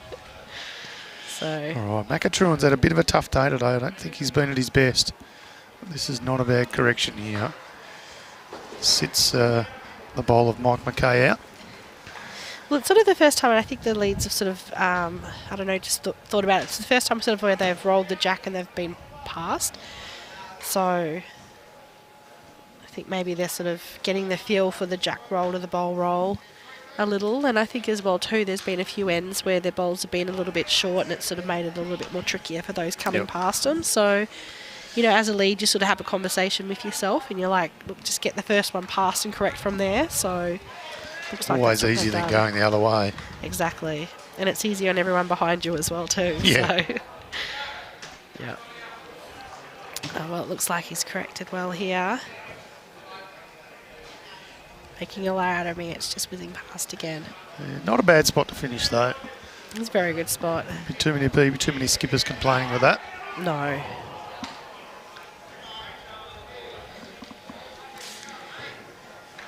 That's how Margaret goes here. She's played very well so far. She's just had a couple of ends where she sort of hasn't been as in the zone, but looks like she's going to cover that super trail and cover and count. So that's a very good bowl by her.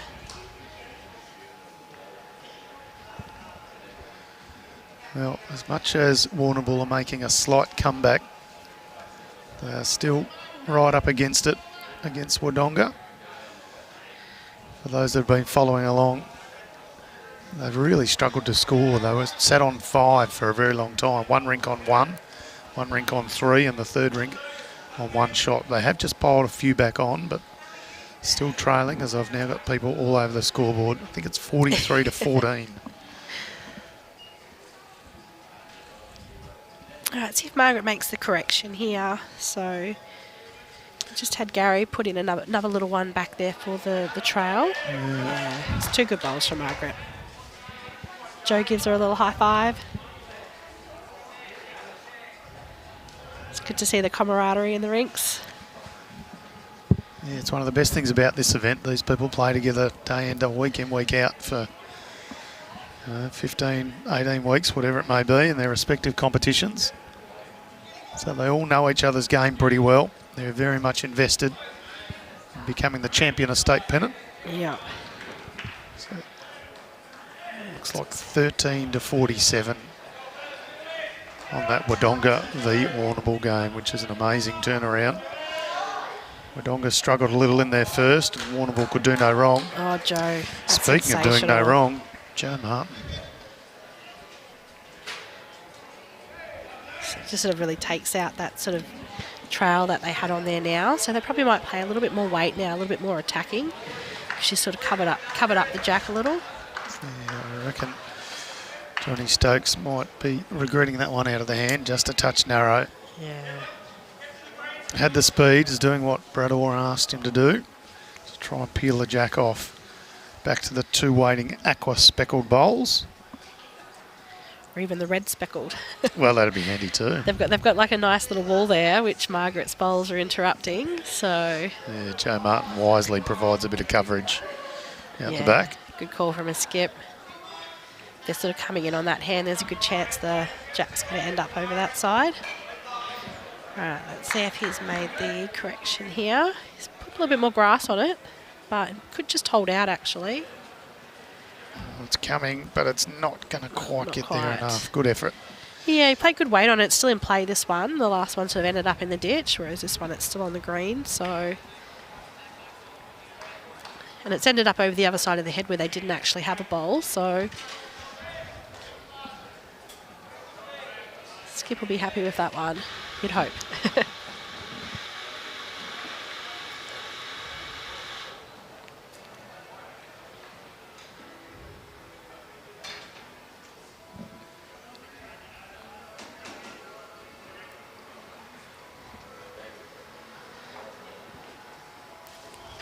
I guess here for Brad, maybe he might try and play a cover bowl or just add another one to the count to put the pressure on. Well, Brad Orr plays a very good weighted shot, so he's got to be a little bit careful that he doesn't make this target a little wider up the front. Yeah.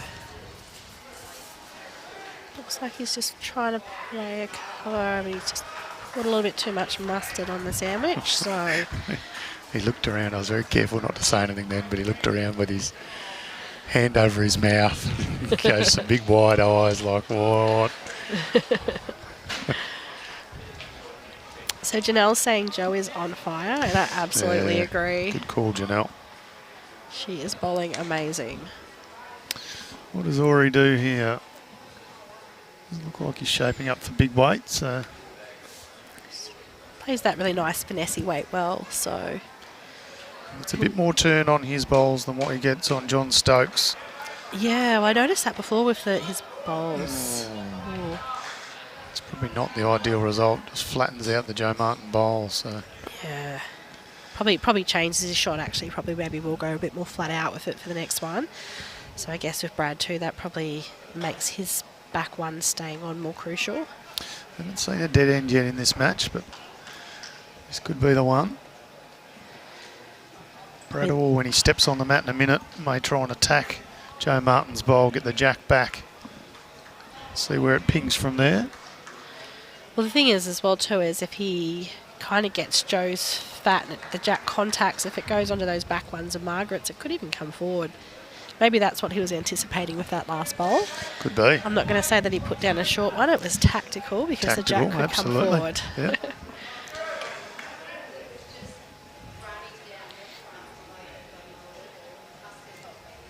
So still no real weight, playing the same sort of shot, which I think is going to be very hard from this angle, but there's a good reason why he's out there and I'm standing here. Maybe trying to get it off the edge of that other one. Oh, he took one out anyway and cut it back, so... That's not a bad result. Especially with the overall scoreboard, you know, sometimes you've got to play to the big board and not for your rink.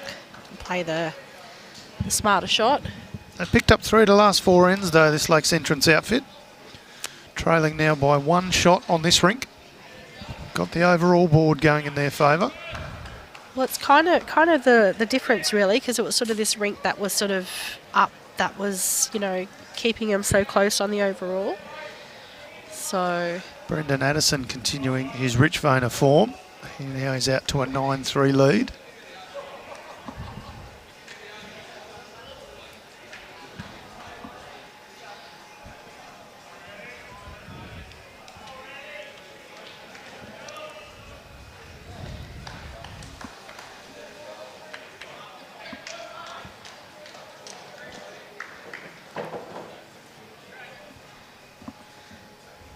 There's a discrepancy of a shot in the scoreboard with Gribble and Burge to what we've got. And there hasn't been a shot. They might have put one on the wrong side, I think. So I'll fix that one up. Good opening bowl there from Mike. He's in the area and he's passed, so it's a pretty handy bowl to start with.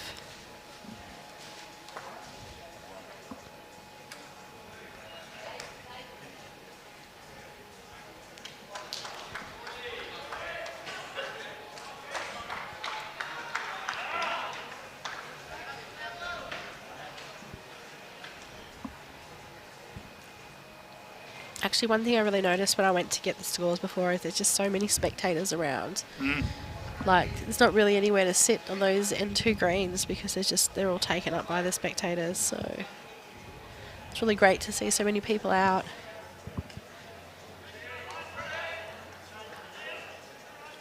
My fat fingers are not working well at all. Here it's there.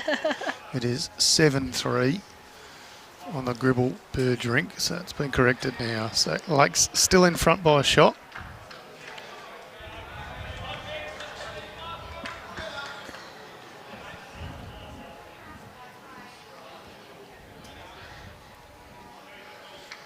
Deer Park look to have kicked a little against Victoria. Looks to be 37-23. Nice. Can you see the Pierce score? Sorry. James Pearce is middle rink, isn't he? I can't see it right now, but as soon as Conor Maguire moves, I'll be able to. So Ryan Tainton is leading 11-10 in his rink. Mark Casey is leading 12-10.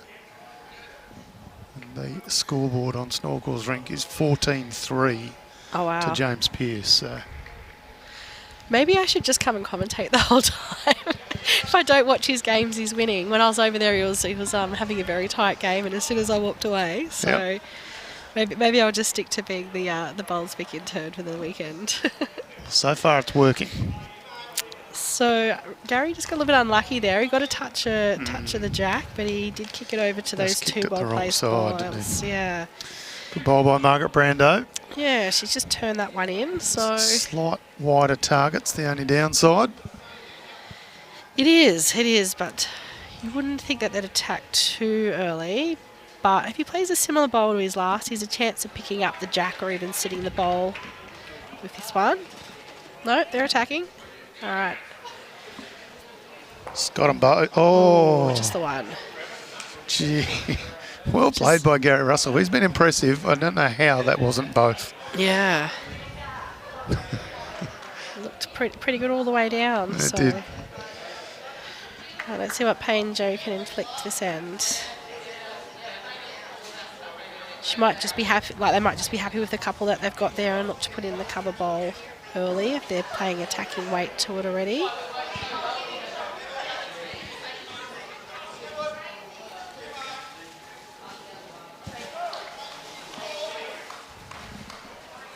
So Brad's just coring, just a little trail. Sit the bowl, touch the jack.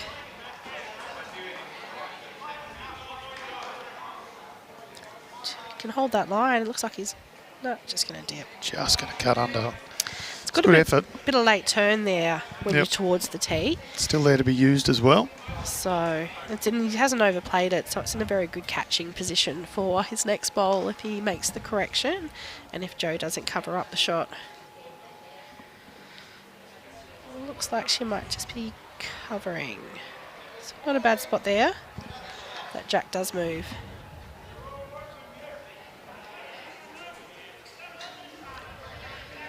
So it looks like the game has just tightened up again.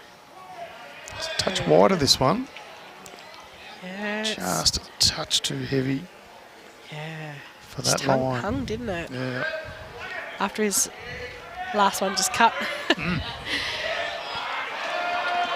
Oh, something's happened over there for Deer Park because the supporters are making a bit of noise in the background. So Nugget's played a good bowl by the look of. He's played a few good bowls today. Yeah. He's cheeky. One of the early ends, Tainton played an absolute ripper bowl, and all chapped and clapped and cheered, and got on the whistle out, and he walks past and he's like, "Come on, he deserves better than that." It's like, how loud do you want us to be? So he's definitely cheeky.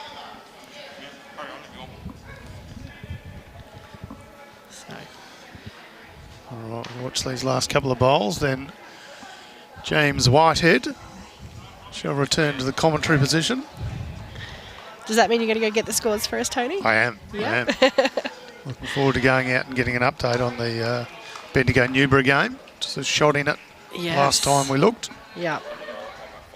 There we go. Bendigo up by about 5 is It's the update. the latest, but we will confirm exactly what it is when I go for a walk and grab those scores shortly. So Brad just played a very good ball there. He just covered that purple one back there, so makes it sort of a little bit more on the And pressure the line's on the pretty weight good. that needs to be played on this one. It's just wandered through. Just a touch heavy. Brad all wanted to punch that pole in. Thought better of it. That pole ain't going anywhere. No, I don't think he'd win that battle.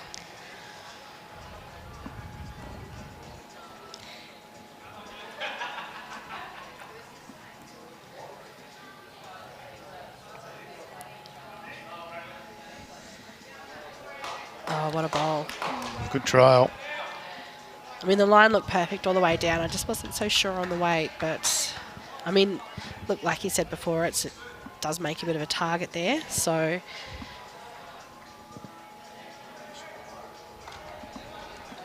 all right, more full weight this time. Oh, well, he did take it out. Just the one. I think just the one signalled there. Sort of for a second there, because he sort of clipped through and took out all the other ones. I was a bit worried that he'd sort of taken out their second shot, but it looks like it's just the one down. So cut it back, because they were 2 down prior to that bowl. So just the one, yeah. 10 shots apiece. Yeah. 13 ends gone. 2 to play. And get Jimmy Whitehead back in commentary with you, sir.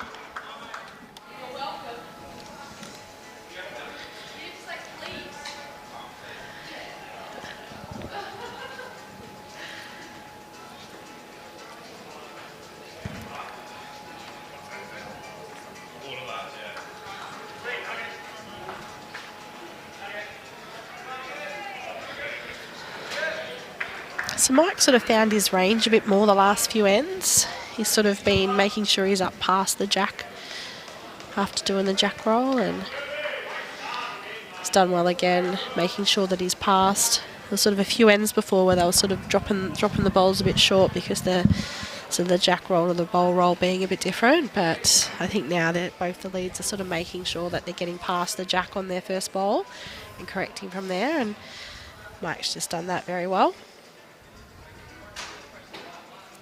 Mac has just sort of missed his line a little bit actually on that ditch side the last few ends. So, but he's behind and never wasted. Close one here. Low scoring as well. Very low scoring.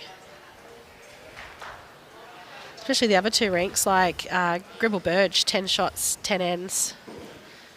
Going at one end, so. I mean, look how low the score is here, and this is like the blowout rink. Yeah. With 20 shots scored, so... Yeah, the game at the small green at the back, Wodonga and Warrnambool's like 51-17 or something ridiculous at the moment, so... Yeah, we're just talking about that before, you know. Warrnambool had the win that they probably sort of weren't expected, so they would have been going into it sort of, you know, up and about. And Wodonga sort of just had that loss, but, you know, Wodonga's gone in and just went for it. Yeah, so... I just got to rely on Deer Park losing somewhat. Well, that's it, yeah. Can Mar get the inside of this? No, it's going to drift under. Oh, she hasn't ended up in a bad spot. She's behind there, so... I mean, they were close for a bit there, Deer Park, but I think they've just sort of, like, kicked away a little bit. 37-23 I can see on that scoreboard from there. After about... I mean, it was sort of a bit similar in the first game. They were sort of neck and neck at the start. They just sort of skipped away for it a little bit. And I think I've heard again, too, it's that Pierce Rink that's sort of got the difference and got them in front. It's going good. Yeah. He did give credit. You know how we were saying in the first game that Disco was bowling well? So he did give him a lot of credit after the game. I went over and spoke to him. He said out of the 27 shots scored, he reckons that Disco scored 22 of them. Yeah, so, right. Yeah. Fair effort. So he was on fire. There's a little bit more room in this head here. So... Yeah, Gary Russell will try and nail the shot. Pretty close with his first. I think he's holding though, isn't he? The jack Yeah, high. yeah. He'll just try and get inside that last. He probably doesn't want to catch the edge of it like this. Oh, nearly. Oh, Good that aim, though. worked. Bit of a two-bowl play in there, working off his leads bowl. So Who's been going good in this rink, sir? I haven't really been paying attention, I've got to be honest. oh, Joe's been amazing. Yeah, right. Yeah, she's bowled very well. She's been changing up the again, heads. Close again here. Oh, she's in a good spot though. Yeah, she's been, changing up the heads. She's been putting bowls in good positions for a skip. She's bowled very well.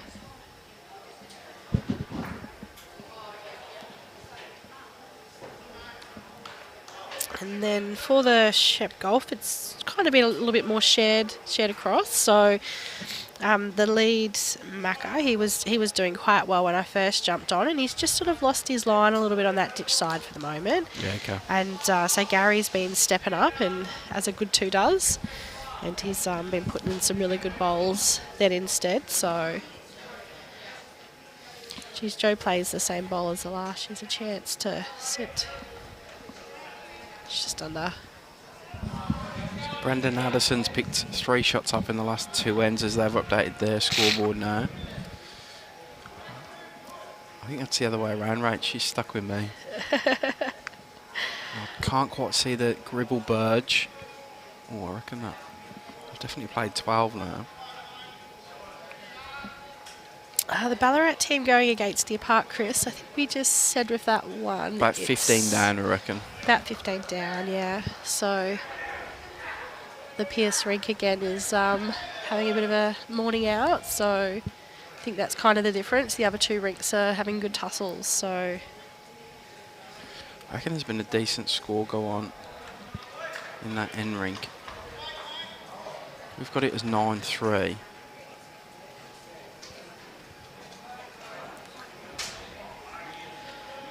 I can still see the 9. I reckon it's 9. Yeah, 9 all. 9 all, yep. I just had to wait for some players to move after 12 ends.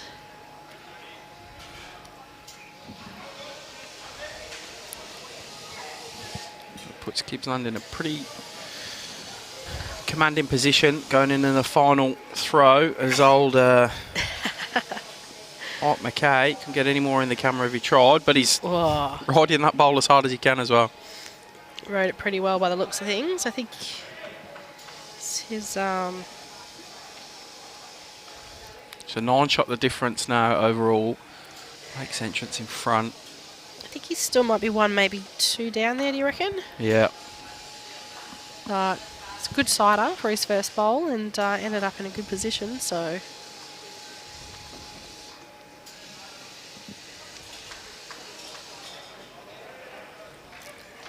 he's looking here just to maybe even play that bowl out of the head. Close. Oh, tickler the jack. Well, definitely 2 now. There's no damage for him. Though probably now if Brad plays the same bowl as his last, he's probably a good chance to touch that jack over to theirs. Is he lining up to go a bit harder? He's always got that sort of swing, you know. So it reminds me, do you know Robbie Briglia? You Yeah. see him bowl? Yeah. He looks like he's about to drive every bowl. Yeah, he does. Oh, Close. good bowl. Possibly gets shot there. Might have just run through. I think that jack, just in front of Jack High wing bowl there of is it Gary's? Yeah. I think that one might be the shot. Plus, I feel like too, if he'd got it, the team probably would have been a little bit more up and about. Yeah, a few more high fives. Yeah. So a little trail of the jack here for Ori. Purple, aqua speckle. Yeah, if he moves that jack just a little bit, he could make about 3, but just stays high for him.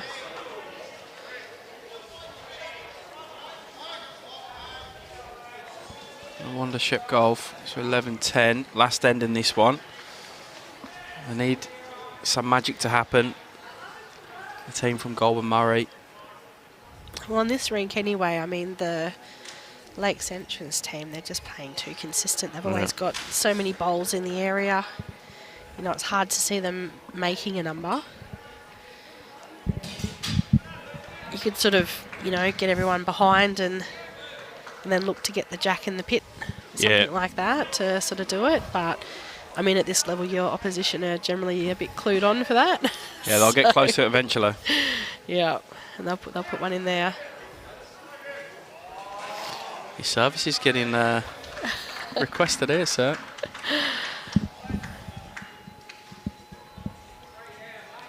I'll send you a message, Mark, after. James is going to be playing in that event, so I'll definitely be up there. So if you'd like me on the commentary, absolutely. Start from Mark McKay. Yeah, he's done really well. He's sort of dropping him a little bit short for a while there, and then I think he must have just had like a little bit of a conversation with himself, which you do when you're leading, and he's just been getting them past with his first one and nailing it with his second one ever since, and I think that's been the big difference for them coming back. He's absolutely nailed that one. Yeah, it's a great correction. He did a Sarah, put in the blocker and then put in the shot. Doesn't matter which way they come.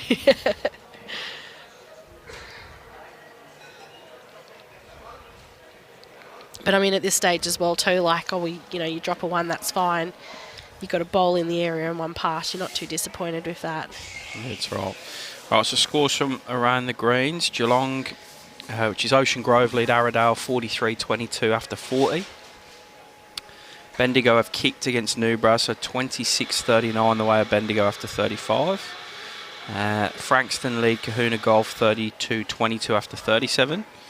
That Ovens and Murray West Coast game is like a ridiculous score, 51-14 to Wodonga after 32. That's some big numbers. And 39-25 the way of Deer Park over Victoria from Ballarat Highlands. It's funny too, because like, you know, after the first game, as I think Tony put it before, if you the money would have been on Millwall to take that game, you know what I mean, getting that win against Shep Golf. Oh, Margaret, she's just short, but geez, that was a good bowl. Yeah, tracking it's actually probably a good bad bowl, because it takes that better hand away. Yeah. Being on the way in than promotable there. Yeah. So it forces them onto the other hand, and it's a bit trickier. So, you know, when you're protecting a lead like this on your last end, like with your overall scoreboard, it's actually not a really bad bowl at all. Yeah, good shot. I'd be pretty happy with that. Yeah, so you probably would have thought going into that Warrnambool, like, you know, would have been the favourites for it, but yeah, huge of Wodonga to bounce back like that. Yeah, big performance by them. Shook off that loss to Deer Park. And I mean, the thing is as well too, like they were definitely in it for a lot of and you know, the other two rinks were quite close. It was just sort of that other one, and as we said, Chris had a bit of a day out, so. Yeah. Another good bowl by Margaret there, ending up behind, so again taking away sort of any chance of a number. An absolute cracker of a game coming up after this. About a 2:30 start. The Ocean Grove v Bendigo. Luke Hoskins' rink from Bendigo against Brad Pavey's rink from Ocean Grove. Both look to appear that will be on 2 wins. So they'll be vying for top spot in the section after day 1 of play in that one. Yeah, that should be a belter of a game. Let's make sure everyone's tuning in at 2:30 for that one. I'll actually be moving out onto the grass green, but I'll probably be out there watching on it if you don't need me in the commentary, of course. Get some sun. Yeah, that's it. Get some vitamin D. It's warm out there. I know, I said that before when I went out to get the scores. It's actually warmer out there than it is under here, so. I don't have the rink scores for Wodonga. Don, sorry, mate. It's, they're on another green. Yeah, they're too far away to see. So I think here, I mean, look, you think that, you know, Brad's probably just going to have to try and kill this and reset it to get a number. It's sort of, they don't really sort of have their head set up at all to be able to. That's 2. They've got 2. Keep that in for now. I mean, Joe's been pretty lethal. Let's see what she does here. They don't have to be the rink that gets all the shots. No, well, that's true as well. I mean, the others still have got, 6 ends between them to go. But... Joe Martin. yeah, Joe Martin. hasn't she been lethal? Great shot. Makes it 1 down. Huge, huge bowl there from Joe. Just changed it up as well.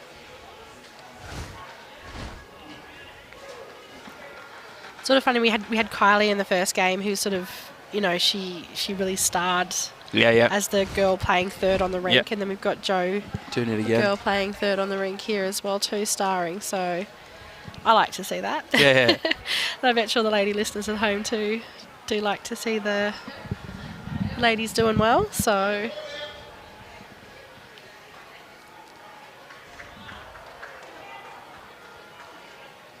I mean, if Brad can add to here and pick up a 3.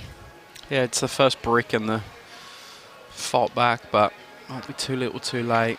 Yeah. Especially he runs into that short one. Of his leads, that won't impress the skip.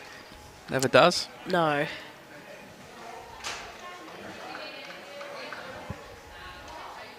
Just get him out the way. That's it. Get him up. Are you saying that as a skip? Yeah, either or as a lead. So, Brad Lancaster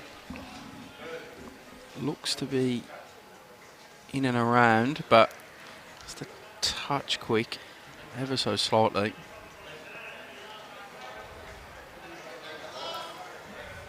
see if he can get around that one and count.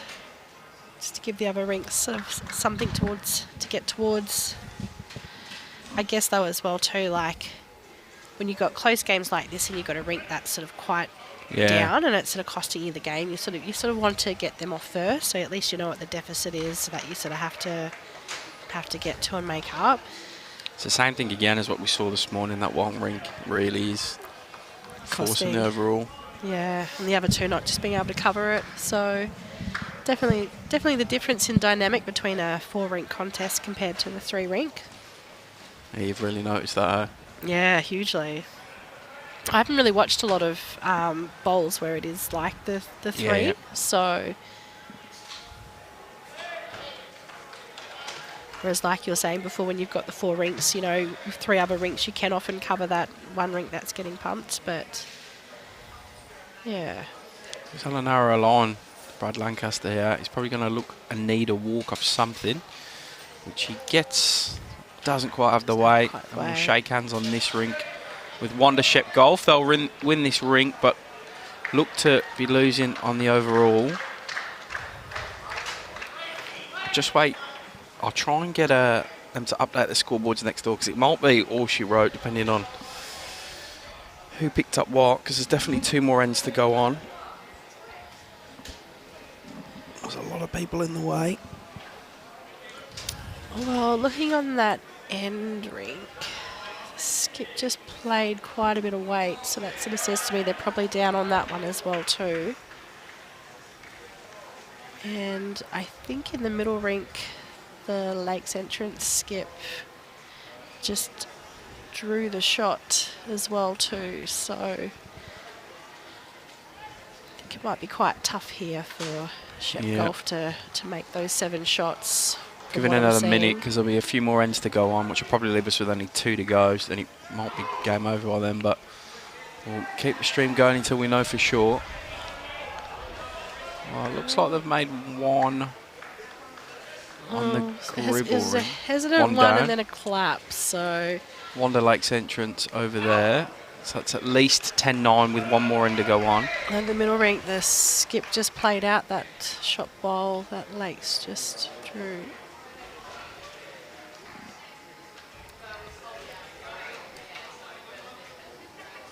What we got on that far one, he's about to, it's definitely 10-9 and 1 more end to go on. See what he does with the scoreboard. Come on, pal. Oh no, He's triple checking his card just to make sure he's putting up the... so they've gone to end 14, and unfortunately the biggest bloke on the green's got in the way of the scoreboard now.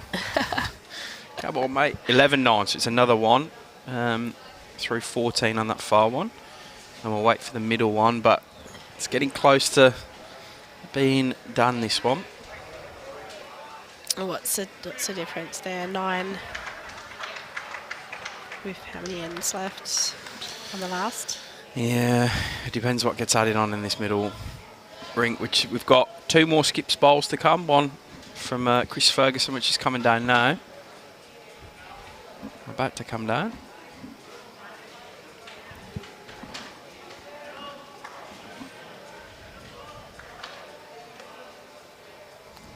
So huge game coming up next. Yeah, pumped for it. So we have Ocean Grove and Bendigo, roughly about 2:30 start. Players will have lunch, a bit of a break now. So jump back on for that. Yeah, it's been a bit of a morning session for them. They started quite early and...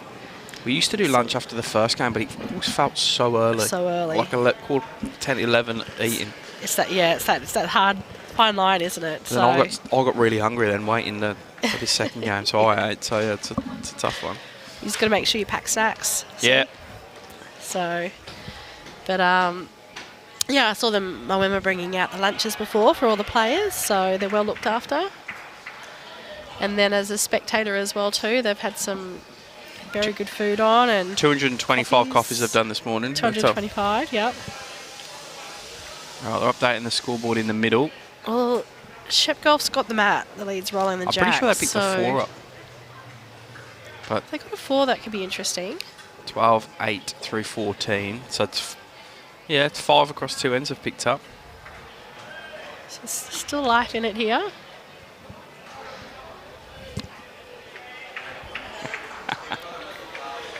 So for the diff, sir, with 2 Ooh. ends left to go across the 2 rinks.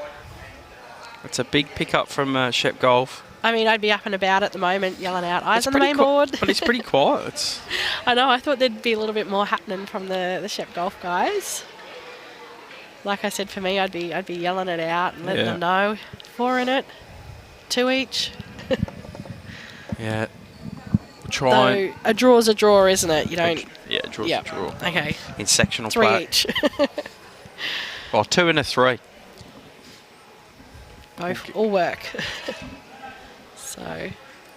Try and call you through what's happening. The further along on the Gribble Burge, looks like Lakes have just touched the jack. We'll hold 1 now over there.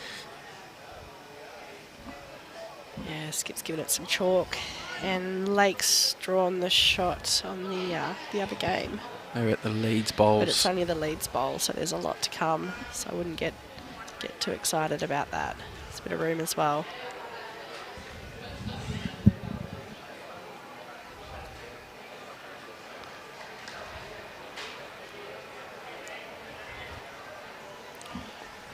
Alan Dove, the 3rd for Shep Golf. Yeah, I don't even know how he got that gap. Draws through a hole that wasn't there. Shakes his head. He's however many years experience of bowls, and he's still going through the small gaps. He's a hell of a player, Dovey. Oh, yeah. It's a great pickup for Shep Golf. So, also a really great clubsman as well too. Yeah, good goal. And you know, like I was with him at Yarraville and his partner Carol, and you go to play any event, and they're there supporting you. Like they support everyone. So. Well, the 3rd for Lakes has just touched the jack back to where their other one, the shot bowl, was. They're holding a pretty good 2 now, Lakes entrance over there. Bit of a target. Do you reckon they can get in there to get at it? Because Dovey does have the backest. Looks like he's lining it up. It's not Dovey playing though. Oh, yep. We're going with weight over going there. with weight. We're going with weight on the far rink. Oh, and he makes a connection. Oh, no. But the jack comes It forward. went forward. That's such a carpet result. That was stiff. And they're holding 1 now, Shep Golf. The signal. Well, there you from the go. skip. They've got the 1. A couple more to come. Room for the skips to do something. So we're on the last of the 3rd bowls. No, 1 more. So the 3rd of Lakes to come and the 3rd of then Shep Golf, and then we're into the skips bowls. Next door looks like it's 2 to Lakes entrance to me, as we're 3rds are starting to play their bowls. Yeah, there's still a lot of room. They've got a lot of bowls that are short on the line there, and if you can just get past that, I think there's about a foot there to draw to the jack. So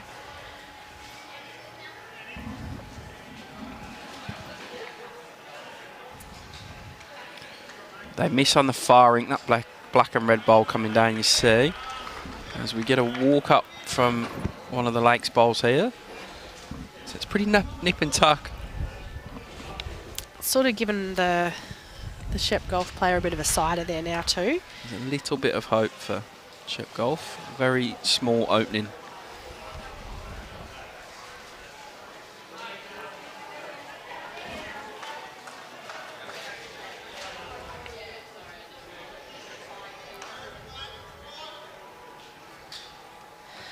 Well, the two back ones there are both Shep Golf on that other rink there that we've got the camera on. So, I mean, if they can get some jack movement back there, they could come up with the numbers, but perhaps the opposition skip's seen it and is asking for a cover bowl back to those ones.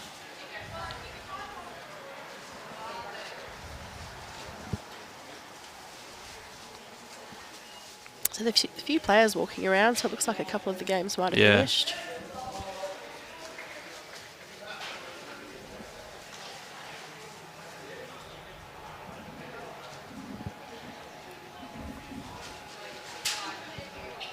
Taking the time on that firing. Just about to get a 15-minute warning. Just let me jump up and find the mic and do that. Yep. One.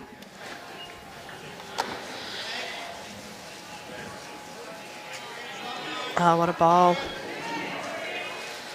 Shep now holding one on that middle rink.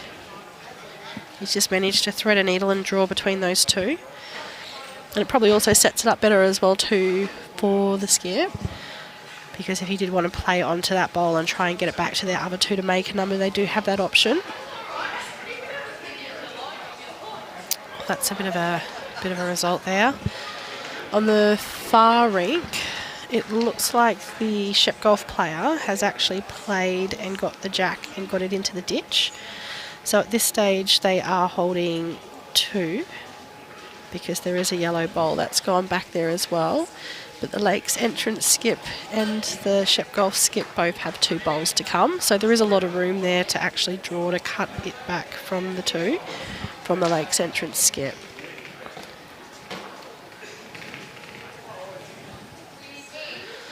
So he's just put that one down now.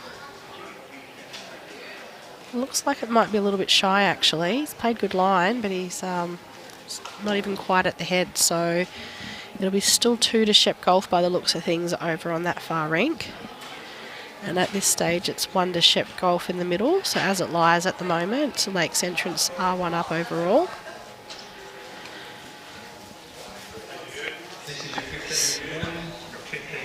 That's just Jimmy in the background giving them their 15-minute warning. So on the far rink, if the Shep Golf skip, which I believe is Gribble, if he can draw two here, they'd be holding four. And that would make it very interesting for the Ferguson-Addison rink. What's happening, sir? On the far rink, the third for Shep Golf got the jack in the ditch and they're holding two. Oh, wow. And I thought he'd just drawn it to the plinth. It just went in. He's not as good as Ben Fern. I reckon that's pretty close to where he would have drawn to the plinth to win it for Melbourne. I think, is there any comparison, really? So the Lakes entrance skip on this middle one, he's actually kind of maybe just covered up that shot now. So Shep Golf are holding one, but it's a little bit hard to get in there to add another. The skip for Lakes on the far rink's just drawn pretty close. I reckon that'll force weight. Yeah, he's going to have to play to sit that ball in and hopefully stay and make a three. And then, I mean, if I was the skip here, I'd be waiting to see what happened over there to make the decision on my shot. But he's got it away, so I guess by the time he gets to the mat, he'll know. He's half interested. I think he likes it. Oh. What a finish. Do you reckon that's one to Lakes entrance over there? I think so. Or maybe just one down because there's one in the ditch that might have it with the measure over. But yeah, okay. They're not signalling us anything, so... Of course they wouldn't. No, they wouldn't even know to. So I guess over here all he's got is if he can get that jack back, then they're going to pick up a number, but it's very hard to get to with how the head's set up at the moment. Yeah, that'll be game over. That'll be all she wrote. So Lakes entrance, will take the win in this one. We'll update Bolsink with the scores. The players haven't updated the scoreboard, but we'll be back at around 2:30 for Bendigo v Ocean Grove. Should be a cracker. Sarah, thank you for all your help. No we'll see you at 2:30. See you then. Bye.